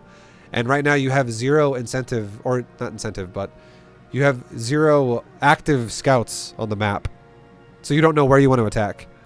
You have a changeling in his natural, and an overseer kind of being made under his natural, but you don't know his fourth base, fifth base. You don't know where his army is. Yeah. So you're not really like setting up a situation for yourself to like try and launch an attack. Because imagine if your army right now, or you had like, let's say you had a changeling scouting towards his third, and you went, oh look, there's an army sitting outside of his third. What the fuck? And the probe transfer. He's got a fourth. Okay, so his army's way the fuck over here. What if your army just walks up the ramp on the left near his natural, and you just focus fire down his 2 gateways in the front door? And we're talking about like, this is like your 200 supply. Let's say this is like 3/4 of your army, okay? You go over here with like most of your army, and you break down the gateways, and you walk into his natural. And his army is like, oh shit, let's go back and defend that. He's not going to be there very fast because he's way out of position. And you could like walk in and kill his natural nexus. Or something like that. And then maybe even run some of your army into his main base and kill some more probes up there. And his army comes back to defend that. And you have like 1/4 of your army go to his fourth base and kill that as soon as you realize now he's back at his natural defending that. Like you could set up these kinds of attacks just because you scouted him. And there's such a big opening for you to fuck him over with where he positioned his army. He has nothing defending his natural other than 3 cannons. Yeah. You know, and then if he goes back and defends it, guaranteed he's going to send his entire army back. And then that's when you're like, okay, well, I have a changeling still sitting here at his fourth base, or I have a changeling, or I just physically see him coming to my army that is in his natural, and now I just attack his fourth, and the fourth is dead, and the game just kind of ends there. Yeah. So just pull him to one side and attack the other. Yeah, really? that's honestly one of the most effective Zerg attack strategies. You don't attack with everything at once, but you do a large attack that is scary. Okay, so now I'm going to pause it again at 10:43. So you went across the map blindly. You didn't know where he was, and then you randomly just found him. And now you're forcing a big fight to happen. And this kind of a situation is not good, only because your army composition is a lot weaker than his. So trying to rip him around is going to be more beneficial to you than this. Because what's happening now, this is what's happening now. You're forcing yourself into a situation where... Excuse me, one second. Whew, Jesus. You're forcing yourself in a situation to take a fight with him when it's not going to be the most ideal, because your army comp is not compositionally, he's got a lot of AoE in his army, and he's got a lot of burst damage. You have just you just have burst damage that's also kind of papery, like it'll die really fast. So your army, basically what I'm trying to say is, which I kind of already said, was your army can die very fast. Now, if we look at the pros and cons here, out of what's going to happen, pros for you would be maybe you kill some of his units. Cons would be you and him both have equal economies, and he's going to take a guaranteed cost efficiency advantage over you in this fight. Like, he should kill more resources than you do when you guys trade like this. Mm-hmm. And the one advantage for Zerg is I can remax fast. I can just roaches, and we're good to go again. I'm ready for round 2. But if you take too much of a cost inefficient fight, he's like, the more supply he has, the less he's going to lose. This is how it always works against like Roach Hydra compositions. If your opponent has 50 army supply and you have 100 and you take a fight, and let's just say he kills all 100 but he loses 30 in doing it, that's very realistic. If you're fighting against Storm and Archon and Templar and shit like Immortal whatever, with just Roach Hydra, that's very realistic. So you lose 100, he loses 30 when he only had 50. But now let's say you have 100 and he has 80, or he has 70. Instead of losing 30 supply, now he's only going to lose 20 because his army just kills you faster. It's more efficient. If he has 100 and you have 100, now he only loses 15. Just because that's how it just trades. Roach Hydra trades like shit. The closer supply you are to them. So sure. The goal, a big goal for you, if you're going to go for an army versus army fight, it's the worst idea to go for a late game transition and delay your timing to then go for a big army fight. It doesn't make any sense.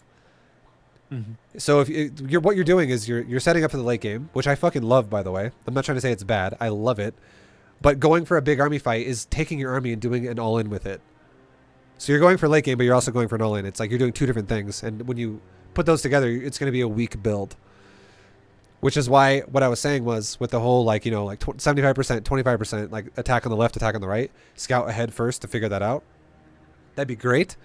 Because if you do it like that, if you did it like where you attacked in the natural, you attacked in the fourth, after he got drug away, even if you lose your entire army to his army and you only kill a little bit of it, you are also disrupting his economy, and you're killing probes, you're killing infrastructure at the same time. You're killing bases, which is way more impactful than just forcing a fight to happen. And that also makes you have a bigger advantage going into late, like every second that goes by, if you actually kill the natural or kill the fourth base, every second that goes by, you're getting further ahead because your economy is not being disrupted. So then it makes like a Broodlord transition way more effective because it puts your opponent into a position where he's not going to be able to remax. He's going to now be like, fuck, I might have to all in now. Or I'm going to have to be like really defensive and be really turtly now because I have to recover. And while he's recovering, oh shit, he's attacking me with Broodlords now, and now I'm just dead. It just makes more sense if you try to kill his economy rather than force an army fight to happen if you're going to take a late game transition. Yeah. Because my thought process here is basically I'm maxed out. I started the Greater Spire at the very moment my lair finished because I was really comfortable in this game, so I was like watching out that I did everything correct at home. Yeah. And I was like, okay, let's trade out a little bit of my army. I think right after this I turn it around, or at least I hope I do. I think I do. To just make some corruptors, and then I'll engage again later to make the Broodlords. Okay. But you don't think I should do that this way? I think I should split it up. Yeah, I think you should. So there's two ways you can do it. I think you should definitely be scouting forward, and do that whole thing we just talked about, where it'd be great if you broke his economy apart. If you're gonna force a fight to happen, it's a favorable fight for you to play like that. If, however, you can't make that work because let's just say your opponent's like fucking. He's just solid as hell. He has no openings you can take advantage of. And you're like, God, this guy... yeah. I don't want to say it, dude. Everyone in chat always takes it the wrong way. So I stopped myself. But, yeah, you can't find an opening in his defense. So you're like, all right, what I can do now is I can bleed out little bits of my army, like what you just said. That's okay then. Totally fine. bleed out 20 supply, brood lords, 20 more supply, more brood lords. Okay, we're solid. And now I have a way better army than I did a second ago. And you keep bleeding out your crappy supply into better supply over time. Because Roach Hydra is a transition. It is either an all-in or it is a transition. And because you're going for late game, that makes it a transition. Yeah. Sorry, we'll see what you do. I'm going to pause or play it from here. And you're eating I've storms already for dinner right to now. conform. Yeah. I know. And then we'll look at production. You're making corruptors? Okay, I like that. I like that you didn't lose everything, and you are making corruptor. That makes me happy. Just gotta be very careful though, because if you lose everything really fast, he could kill you before you have broods. Because your broods are still a good like 70 seconds out or 60 seconds out. What's up? Yeah. So just really quick, my thought process here again, like because I'm in these kind of situations when I feel like I have a good army, and we've been talking about this before, that I attack, lose everything, and they counterattack before my broods are done. Yep. Right? So this is my thought process here, really, that I want to just poke him, bleed out, so I could make the brood lords and then really be comfortable in this game. So I just want to say that was my thought process here, and to salvage about as much as I did from the army. Yeah. Like I didn't really plan on killing much of his. I just want to lose something and trade a little bit. Like, yeah, that was my thought. I'm okay with it. The only thing I'm kind of worried about though is I think you did it a little too early. Okay. Because the reason why is because you are still about 30 seconds away from a Greater Spire being done. And then you have to wait like another 16 to 18 seconds for a Broodlord to morph. So if you lose too much, and this guy, and also if too many more of your units are like softened up, where this guy gets confidence, where he's like, oh wow, this Zerg just got fucked up, and he pushes across the map. Worst case scenario, you're going to lose like your 4th base, your 5th base. He finds the Broodlords as they're morphing. He might even win the game.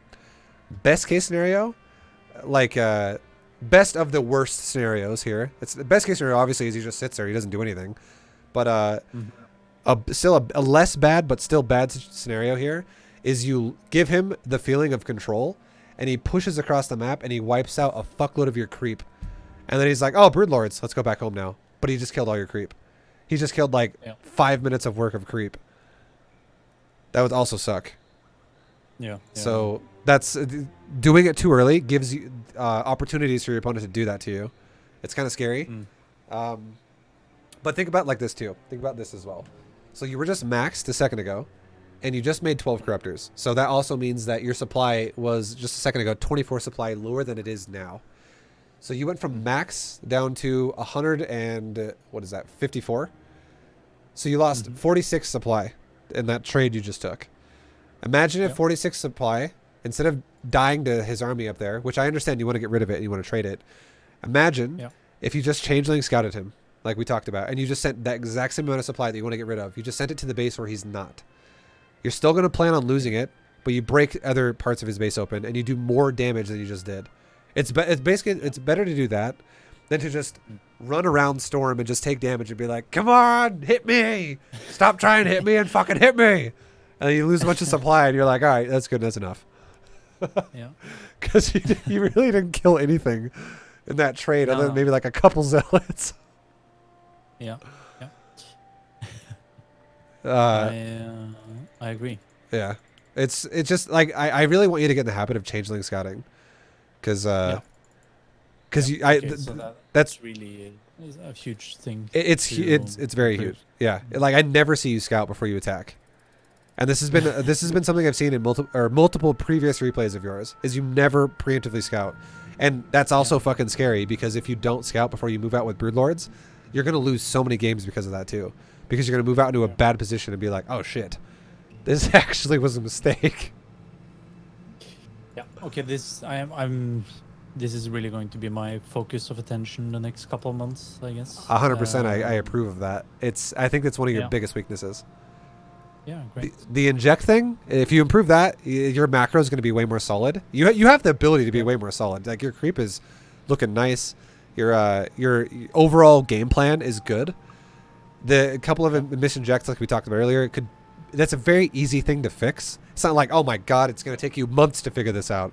You can fix it in one fucking game. It's so like you're on the ball with that. You know what you're doing. It's just a minor tweak here, and you're gonna be great. But the scouting definitely, you need it, because I think the thing you get in your head when you play the game is you get like way too into it, where you're like, oh god, I'm gonna probably die if I don't do something soon. Like this is getting out of hand. Like I need to do something here. Shit's getting out of control.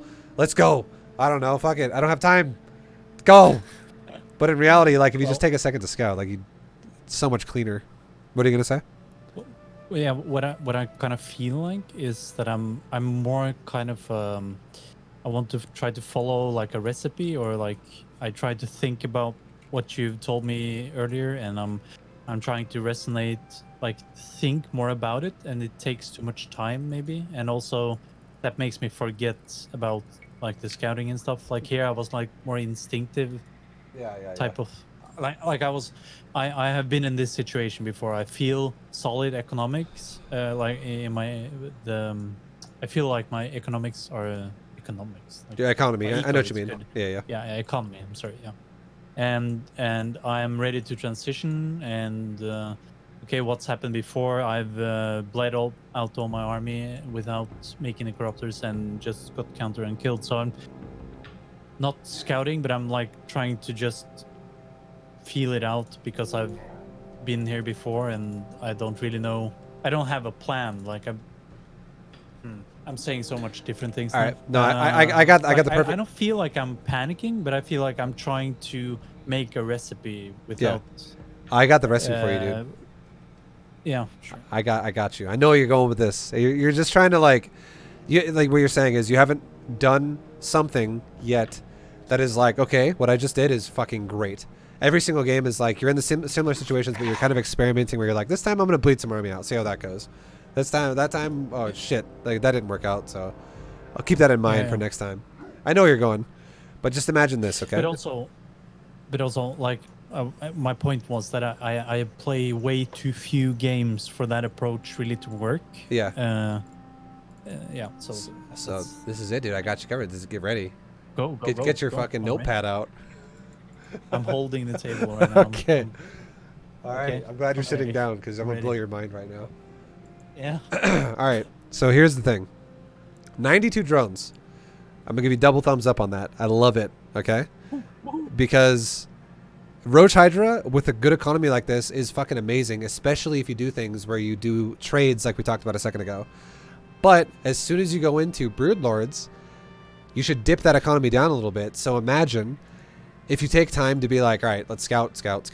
You know, I'm going to poke him here and there. I'm really going to be scouting before I hit 200 supply so I can see where I want to take fights. But even if you can't take fights, you should be, you're dipping your economy down to like 70 drones, 66 to 70 drones, which means you're going to dip your supply down like a good 22, 24, whatever, which is plenty of supply for you to make 12 corruptors, which is what you have in production right now. Then you'd be maxed out again, having 12 corruptors in production, and you'd have a bunch of spines in front of your base. Yeah. So these spine crawlers would do two things. Number one is you can move them around later to guard expansions, but for right now, if this game somehow gets into a situation where your opponent goes, you know what, fuck it, I'm going to attack you right now, and you're making Broodlords, suddenly you have 20 fucking spines in front of your base that are going to like stall him out and make it go way slower for you to die. So at this stage, when you get maxed out like this, you could totally make like 20 spines, and you can make them all like in front of your fourth base, like right in the middle of the area. It's going to cover everything where he could come from. And then suddenly now all you have to wait for when you bleed your army out, even if you can't take a fight and you're like, you know what, fuck it, I have to do this. I know ViBE is going to give me shit for this, but I have to. I can't find an opening. I don't have time. My corruptors are ready to become Broodlords. I'm ready to lose like 15 roaches or 12 roaches. And you run in, you lose some army, you run away.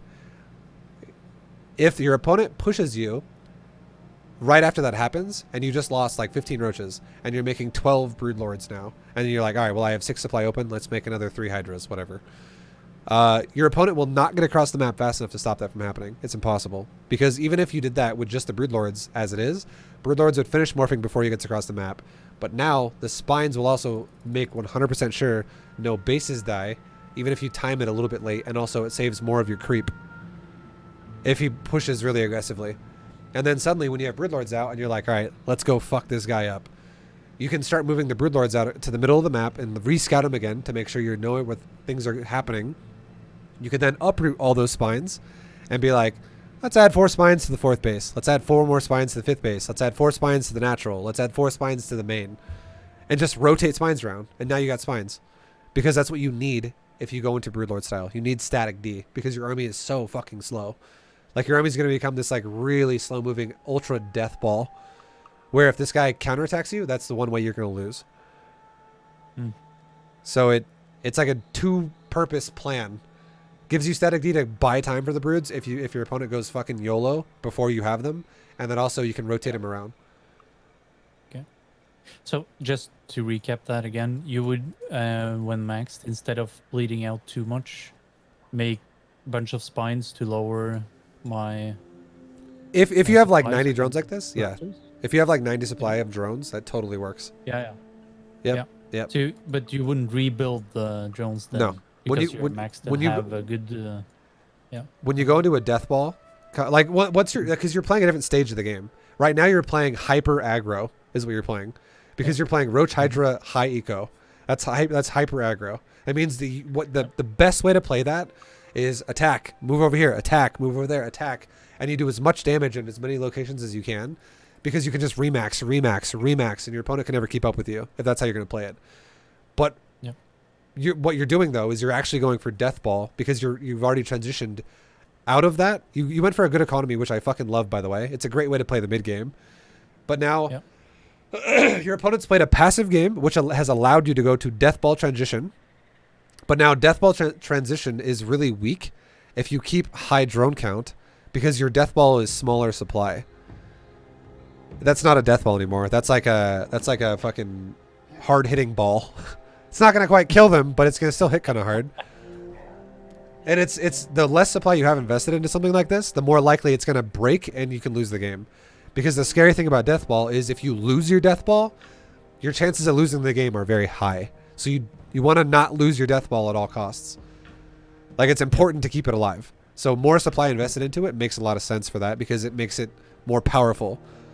And then like 70 supply of drones with a death ball is great, because what that's going to do realistically is it's going to keep roughly 3 base minerals and 4 base or 5 base gas running. So you're going to have enough to, like, if you fight with a death ball, you lose like 4 Broodlords, 6 Corruptors, whatever the fuck, you lose some units, he loses units, you can keep replacing that and you can keep moving forward. It's not like you're broke. But if you have 90 drones, you're going to have way too much resources, and you're going to have ridiculous banks at first, and if your army dies, you're going to spend your whole bank, and then you're just going to die, because you're going to be like, wow, okay, I had a large bank which seemed really nice, and I had a nice army and a nice drone count, but my army died more ineffectively than it should have because I had too much drones, and now I just blew my bank. It doesn't make any sense. Like, when you go to the death ball stage, a little bit less drones, like again, like 70 is great. Like, honestly, even if like you really gain control of the map and the map starts mining out, it gets even better. Because now if you have like 50 drones and you have 150 army supply, that's a fucking scary Zerg army. But you don't want to do that initially to yourself, because if you do that initially, like right away, like just drop your drone count down to 50. If you fail one attack, you might lose the game, because you just cuck your own economy too bad. Yeah. So 70 is solid for like a good macro game. Yeah. Just one more question for you, boss. Okay. In this situation right now, you're at 11-14, right?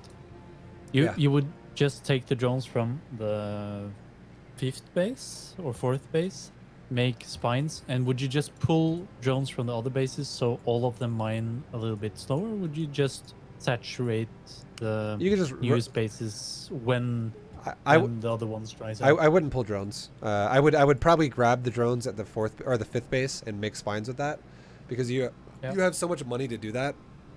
You could easily make spines and then Broodlords, and you could afford all of that. And then I wouldn't remake those drones.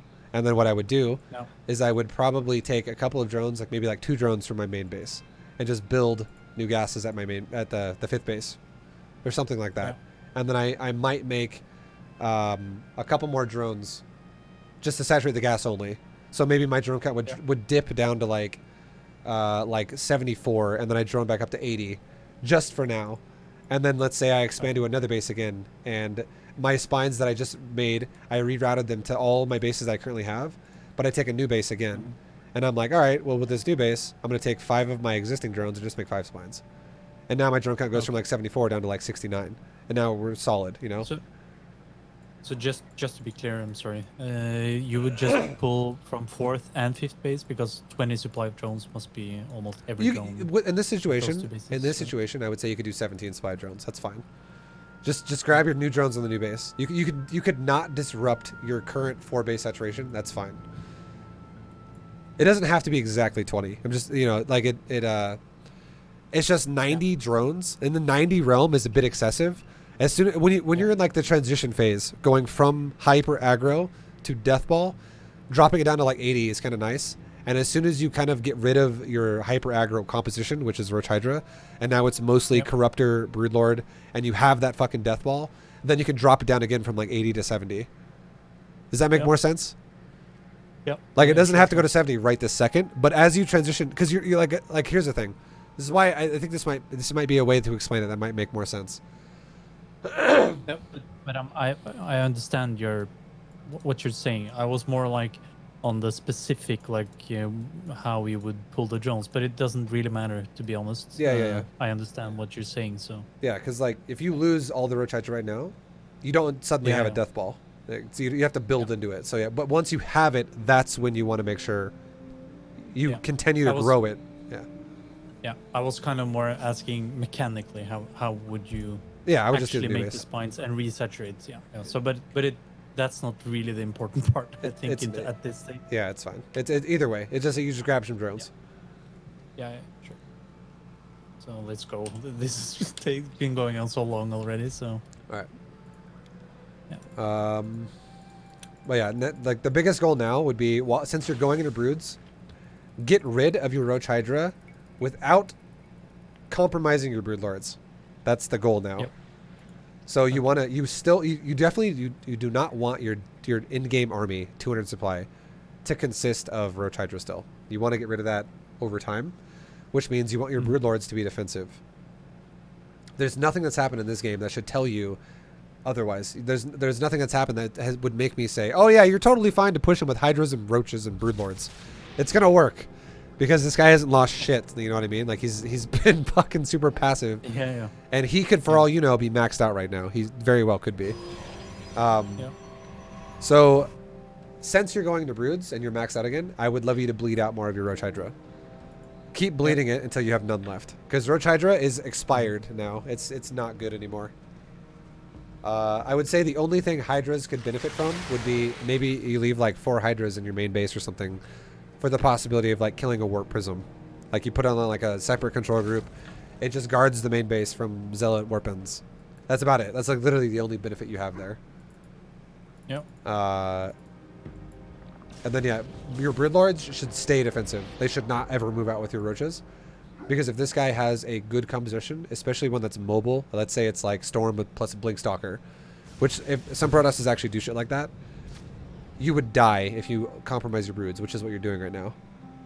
Yeah. Or if it was Tempest heavy and Archons and stuff, you would again die. So this is scary. Because you're putting yourself in a situation where you're taking a deathball fight with the shit army. So this is not a deathball anymore. Because my thought process here is that I want to attack with the Broodlords before he gets too much anti-air, because I scouted him earlier that he has a lot of Archons, Immortal, Zealots, stuff that doesn't really kill Broodlords. That's my thought process here. So. Let me think about it though. But is imagine if this guy had an observer or has hallucinated Phoenix or something, and he scouts, oh, this guy's going Greater Spire, and he knew that like fucking 3 minutes ago or 2 minutes ago, because you've had this made for a while. Like the Spire itself has been on the map for a while, and then it eventually became a Greater Spire. Anyways, like let's just say he knew you were gonna go air, and he started making Tempest, and then you show up right now, and he's got 5 Tempest, and he starts one-shotting your broods, just popping broods left and right. And you're like, oh fuck, let's get out of here. And you lose 6 out of your 12 Broodlords. Or what do you have? How many do you have? You have 10. Let's say you lose 5 out of your 10. You lose half your Brood Lords because you're like, oh, that was a bad fight. That could totally happen because he scouted that you were doing this and he started like making an army for it before you got there. So this is risky as fuck is what you're doing. However, if you would have taken your Roach Hydra and you would have, like, again, just once again, seriously, this is another example where if you have some changelings, scout ahead, just find out where he is. What if Roach Hydra runs over to his top middle base, the 12 o'clock, and you're like, all right, let's just pick off these cannons. Let's pick off these shield batteries. Let's pick off the Nexus possibly if I get really crazy lucky. Or let's pull his army out of position because I see where he is. And then let's say while that's happening, you have your Corruptor and your Broodlord near the Destructible Rocks below his 5th base. Like, it's like just south of where you are right now. And you see him coming up with your changelings. So you're like, oh, he's moving out of position. And my Roach Hydra is starting to die. And as it starts to die, your Corruptor. You're just making Corruptors because you're like, oh, he's got air. I see air units out of him because I have changelings that tell me that.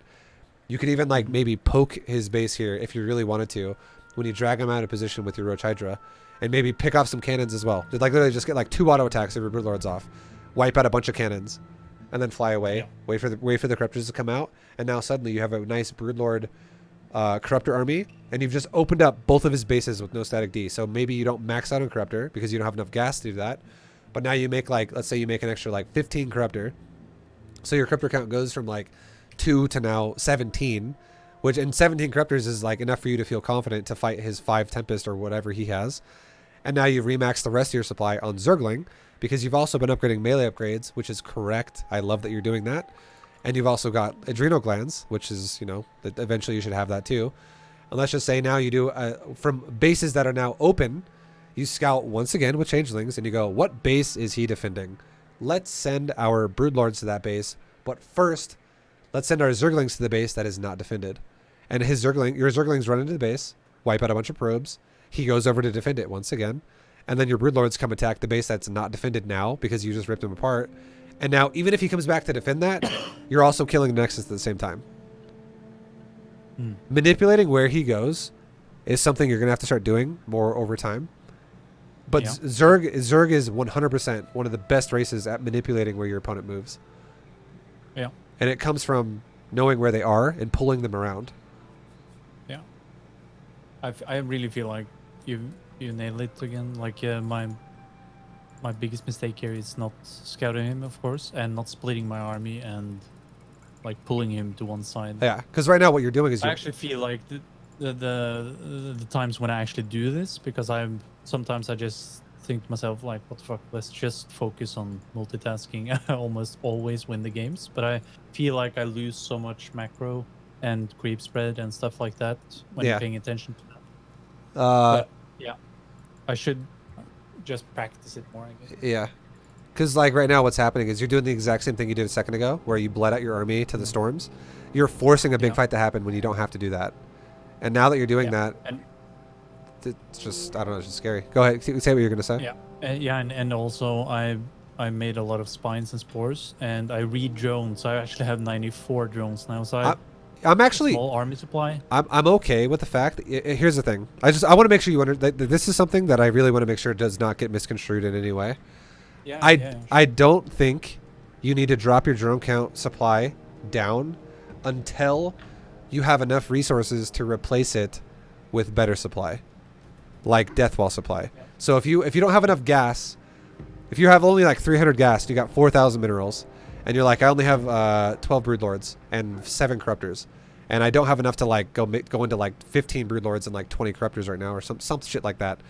You're like, I'm not ready for that yet. I don't have enough gas for that. I'm totally okay with you keeping a high drone count. That's not the biggest deal, because what you should be doing then is not forcing a big fight to happen, because you're not a death ball yet. What you should be doing then is you should be manipulating him and moving him around the map and killing little bits where you take very minor or 0 damage at all. It's like acceptable losses is what you're throwing at him, which is like Zerglings or Roaches or whatever. But forcing a big fight to happen, like what you're doing now, where you're committing the broods into a army versus army battle when you're not fully prepared yet, this is the scary part. because right now I'm gonna resume it. Your broods are fighting, and here comes the storm and the void ray, and his voids are just popping broods over and over and over. And your hydras. Also- What's up? Yeah, also one more thing. Like, I have so much supply just sitting in my natural. I saw it. I wasn't sure if you were like thinking about a warp prism like I talked about, but I saw you do that when you moved there was out. a warp prism that I killed, actually. Yeah, and then that's all. It's awful though. Like, because just because it's too much supply again, right? That's the only reason why I say that. Yeah. So it should be like 4 hydras. yeah. So like, your army is just, it's impatience, I think, and I think that I think that it's only driven from the fact of you don't know what your opponent's capable of, because you said it yourself. He could have a lot of air. He could be making air. I want to kill him before he gets there. Yeah. You shouldn't be afraid of that Yeah, at all. yeah. You should be like, go fucking air. I'm going death ball too, because the general rule of what you should have for yourself is you should think to yourself, every second longer the game takes, my chance of winning goes up. And the more comfortable you feel and the more confidence you gain to feel like that, the more true that'll become. And the more experience you have in death ball scenarios, the more likely you're going to win those. Because most players in StarCraft do not like to go to death ball. They're like, I'll fucking just, how about a cannon rush your ass? Or like, I'll do a 2-base all in. I don't really feel like doing a death ball. Like, even in GM, I play against death ball players like 5% of the time. Like, it never fucking happens. I'm the one who forces the game to go that way if I do that. And then I usually win because they're just not comfortable. So try your best to make sure, like, just experiment with like being okay with letting the game take longer and longer and longer if you're going to go death ball style.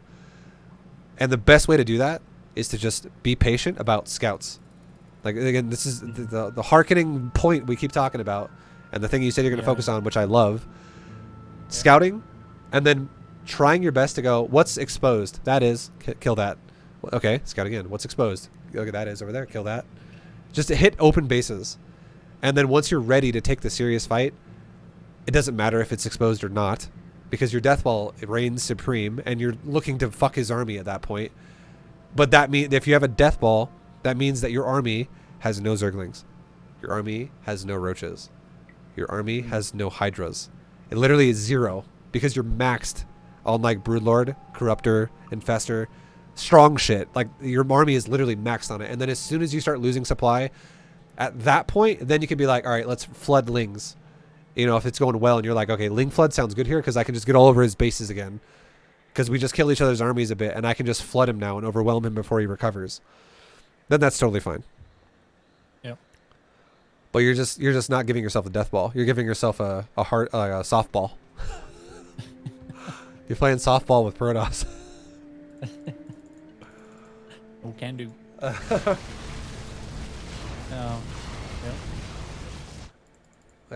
you have any other, so far up to this point, you have any other questions about anything?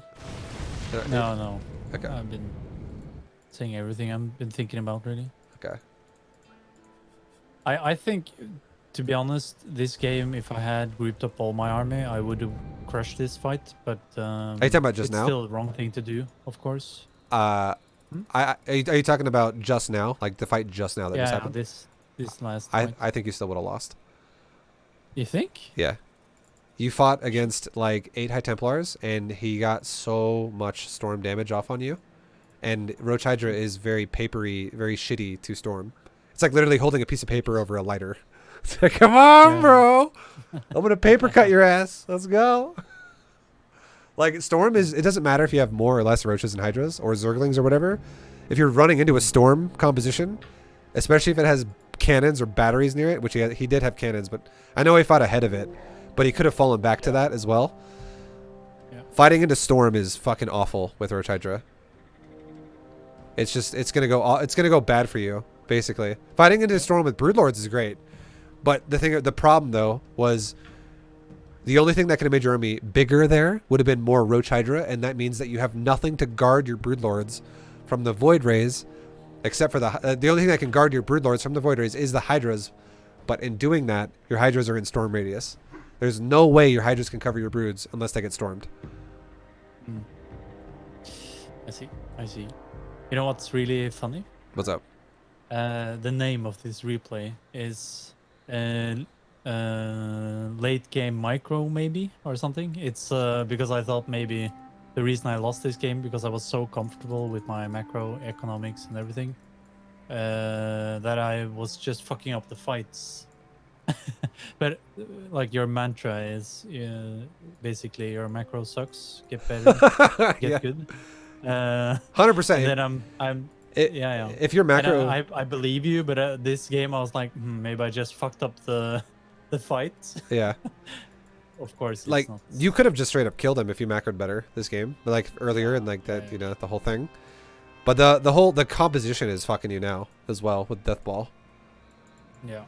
Because it's like it's just that thing where I think you can beat Templars with Hydras. It is possible. I do it a lot actually on my own games against Yeah. Protoss, but I'm not guarding Broodlords when that happens.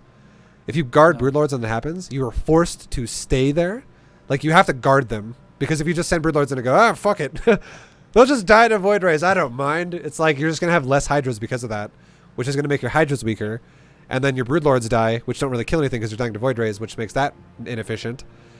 So you have to guard them, and in doing so, your Hydras are like, Storm! Oh, shit! Like, it hurts. We're all dying. Because you have no other way to go about it. Like, if you try to, like, go, all right, I'm going to keep my Hydras at a Storm radius.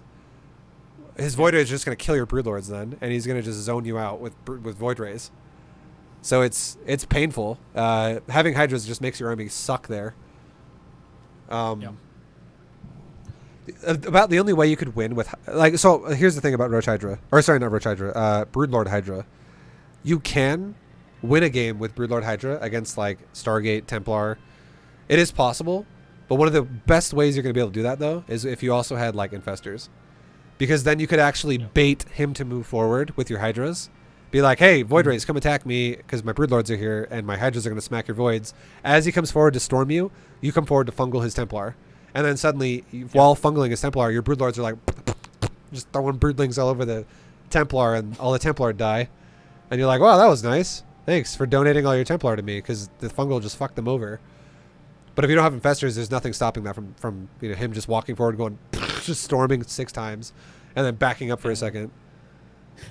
Dude, that Yep. that sound effect Yeah. of the broodlings was perfect. Yeah, you get what I mean, though. Like, it's just, there's no, like, power when your army's like this. So you're giving him the power. So it's rugged. My plan here was obviously to go into Infestors with like the Death Ball compositions that we do, Yeah. and get Vipers and just practice my spellcaster control. Really. Yeah. So, but like the transition from the mid game into the late game, I have a lot of work to do to make that. Yeah, it's just, okay. I feel like it's just things where it's just you got to be more patient. And the thing that's funny about it is if you just played if you just played a style where you just traded out the Roach Hydra, you waited until you had enough gas to make more Broodlord, more Corruptor, more Infestor, and as you traded, you don't keep remaking Roach Hydra. You start making Zerglings. Once your initial max of Roach Hydra goes away, if you're already ready to transition to Broodlords and your opponent's playing passive, you just every time you're like, oh well, I'm down 50 supply. I need to make this. I need to make this into Broodlord, Infestor, Corruptor, but I don't have gas. 50 supply of Zerglings. Let's go. Scout, find open bases, do damage, lose all your lings, do whatever damage you can. Yeah. Now I'm only 20 supply away from maxing Broodlord, Corruptor, Infestor. 20 more supply of lings. Let's go. Scout. Oh, I find open bases. Do it again. Rinse, repeat. Okay, now I have enough gas to max out. Let's max. Now let's take the fight. If you play like that, just to like give a perspective on my mindset. Like every time I remember you telling me this, that just max out with the Zerglings, because you have told me many times now. I win the games like every time. Yeah, like every 100%. single time. I remember. Oh, just max out with lings. just Use your minerals and just run by and keep him back. I'm like, imagine. every time I win. Just imagine me yelling at you though. If you ever attack with your Broodlords, if you have like 70 supply of Zerglings, or like not 70 supply, like 70 Zerglings, which is 35 supply, and mixed in your army, and you move out with Broodlord, Corruptor, Zergling, and you're taking a big fight blindly, I would be like, no, fucking run, no, No, go back. Yeah. No, because you're gonna die probably. Yeah. Yeah. You should only feel like froggy to get aggressive. Like you know, we're like, all right, I'm gonna take the map. I don't give a shit. I'm attacking you with broodlords, when you have Yeah. no other shit units involved. It's just deathball units. Yeah. Okay, dude. Well, we don't have to finish. Oh, we're gonna the game. finish. I'm going ×4. I want to see the end. Yeah. I know you're fucked though. That was awful what I just saw. The corruptors are like going in and out of the Templar and this Archon. Oh, It's- you haven't seen the worst. Though. It's just because you've fallen into the trap where you bleed out a little bit of your army and you'll never be able to replace, because it is insanely expensive to get the entire army.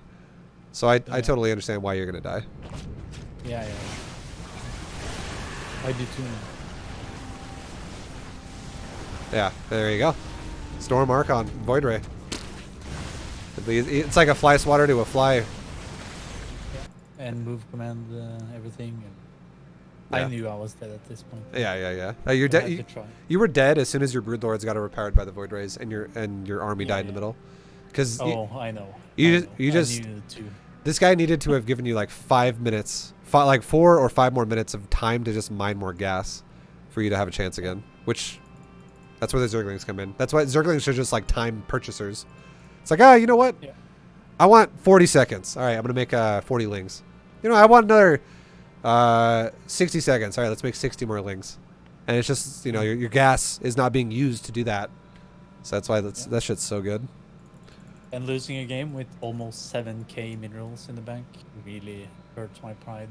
But at least I know I did a lot of correct things earlier in the game. I just didn't spend it right and Yeah. prioritize. And the reason why you lost the game with the such a big mineral bank is because you in StarCraft 2, you mine resources way fucking faster with minerals than you with gas. Each base, Yeah. you can mine roughly about 1,000 minerals per minute, and you can only mine about like 250 gas a minute. You mine about 4 times as much minerals as you do per gas. So if you're making an army that is pretty much equivalent gas to mineral cost, where it's 1-to-1, because you're making corruptor and fester there. You just made a bunch of corruptors and infestors, which they have the exact same costs in terms of gas and minerals if you make the exact same amount of them. And I know you made more corruptor than you made infestor, but just you get what I mean though. Like you're making like almost like a 1-to-1 trade of unit composition. You have no way to spend the extra 3/4 of your minerals then. So that's where the lings come in. And that's where the static D comes in. And that's also where depleting your supply, once you get a higher death ball, comes in, because then you still maintain the mineral income, or sorry, you still maintain the gas income you're getting, but your mineral income starts bleeding out a little bit, because you have suddenly you have 5 bases of gas mining on what would be like 3 bases of drones. Because if you have 66 to like 70 drones, that's 66 drones is exactly full 3 base saturation, but you're mining it off of 5 gases. So it's not actually like proper, like for like a start of a game. You're mining way more fucking gas in that scenario, because you have the game's longer, you have more map control, creep spread, whatever. You get the point. The game's developed to the later stages. So suddenly, when it gets to that stage, when you have a death ball, you're actually not mining like 1,000 minerals per base and 250 gas per base. You're mining like 600 minerals per base and 250 gas per base, because you have less drones mining minerals and more drones mining gas. Because you're not using 90 drones at that point. You're using like 70, and your mineral lines have 12, 12, 10, 10, 12, not 16, 16, 16, 16, 16. But your gases do all have 3, 3, 3, 3, 3, 3, 3. Yeah. So that's where like the balance would come in later. But yeah, just you get it. The army is so gas expensive, so throwing gas away with broodlords it's game ending. It sucks. Yep. All right. Okay. Any other questions, Mr. Muffin? No. All We right, covered man. everything. Okay. Or at least everything I can fit into my brain. Okay. That sounds good. And this is going to be uploaded, obviously. I'll send you a link on Discord when it's done, so you can always refer to it. And yeah, man. Perfect. Yeah. Okay, so this was a free one, right? Since you had so many subs. Yeah, dude. Though you remember the bet you lost, right? I didn't lose. No losing. Okay. The joke's getting old. It's okay. But yeah, thanks, dude. It was perfect. Yeah. Thanks for doing another one, man. And I hope it helps. And Yeah, yeah. This really helps. Like when I have like one big mistake like this, it's so easy to good clean Jeremy. that up Thanks for the 2 bits, and dude. phase it out of my game and become better. So, and the way you say it, tell me, it really resonates with me, like I said before. So Yeah. I really like the detailed way of telling. Yeah, man. It was just like little by little. It keeps adding up cumulatively, and you slowly and but surely become a better player. Yeah, yeah. It's perfect. Thanks. All right, man. Well, I wish you the best of luck. Let me know the next time you you put it to use, how it goes for you and all that stuff. Yeah, sure. I probably will come later with some other replays, and I'll have some new things I'll fuck up. So I'm looking forward to that. Sounds good. The more solid you become with like no macro mistakes and things like that, the more in depth we're gonna probably go into like manipulating the map in your favor, and it's gonna get more Yeah, yeah. like more intricate. Oh, I'm really looking forward to that. Because just saying, attack him, like scout with changelings, find where he's not, attack the other base, pull him to the other side, attack the other base. That is a very good tactic, but it is also very basic, because you can actually do things where you can like. Let me give you an example, okay? One example, and that's where we'll leave it. Imagine you have infestors in a death ball with brood lords, and you're like, wow, his army's really spread out. This is going to be really bad to engage. So what I'm going to do is I'm going to attack a different base right now, and I'm going to pull him to a different base, not because I want to attack his base when he's not there, but because I want him to move command his army away and then back in, because if I catch him when he moves back in, his army is going to clump way harder, which is going to increase the power of fungal growth like 10 times over. So you set up a timing with an attack to make him move out and in, and you fungal him as he moves back in again. And it's literally done with just going, hey, Lings, go attack over there. Okay, he's moving out to go defend that. He's coming back, and now he's suddenly fungled with everything. And I have way better positioning. Like shit like that. Like you can set up fights into your advantage in so many ways. And things like that are way more technical because you set up fights with timing, and it just makes everything more effective. Mm-hmm. So yeah, man, we'll blow your mind some more in the future with more intricate stuff. But good shit, dude. I think you'll do great. I think this will help you a lot. Yeah, sure.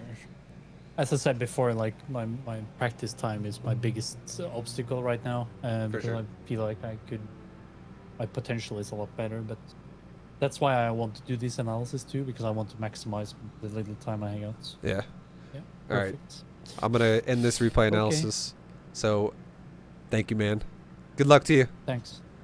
Yeah, thank you. And have a great. Congrats with the really, really great sub count. Thank you, man. Today's deserve it, man. today's been fucking glorious. I appreciate it, dude. Yeah. All right, man. Have a great rest of your night, Okay, dude. man. Yeah. Bye. Bye. Bye. All right, good shit. That's gonna be the end of the replay analysis, guys. So if you're still watching on YouTube, check out my YouTube channel. I have a lot of these. This has actually been a very long one. I know. I don't know how long it is right now. I'm assuming this video is probably going to be like 2 hours long, 2.5. I'm doing it on stream right now for me personally. So, but yeah, I know it's a long one, but I do have a lot of shorter ones. If you guys don't have enough time for this and you're hearing just the end of it, check out more of the videos if you're curious, if you're interested. And thanks to Muffin again for doing one of these.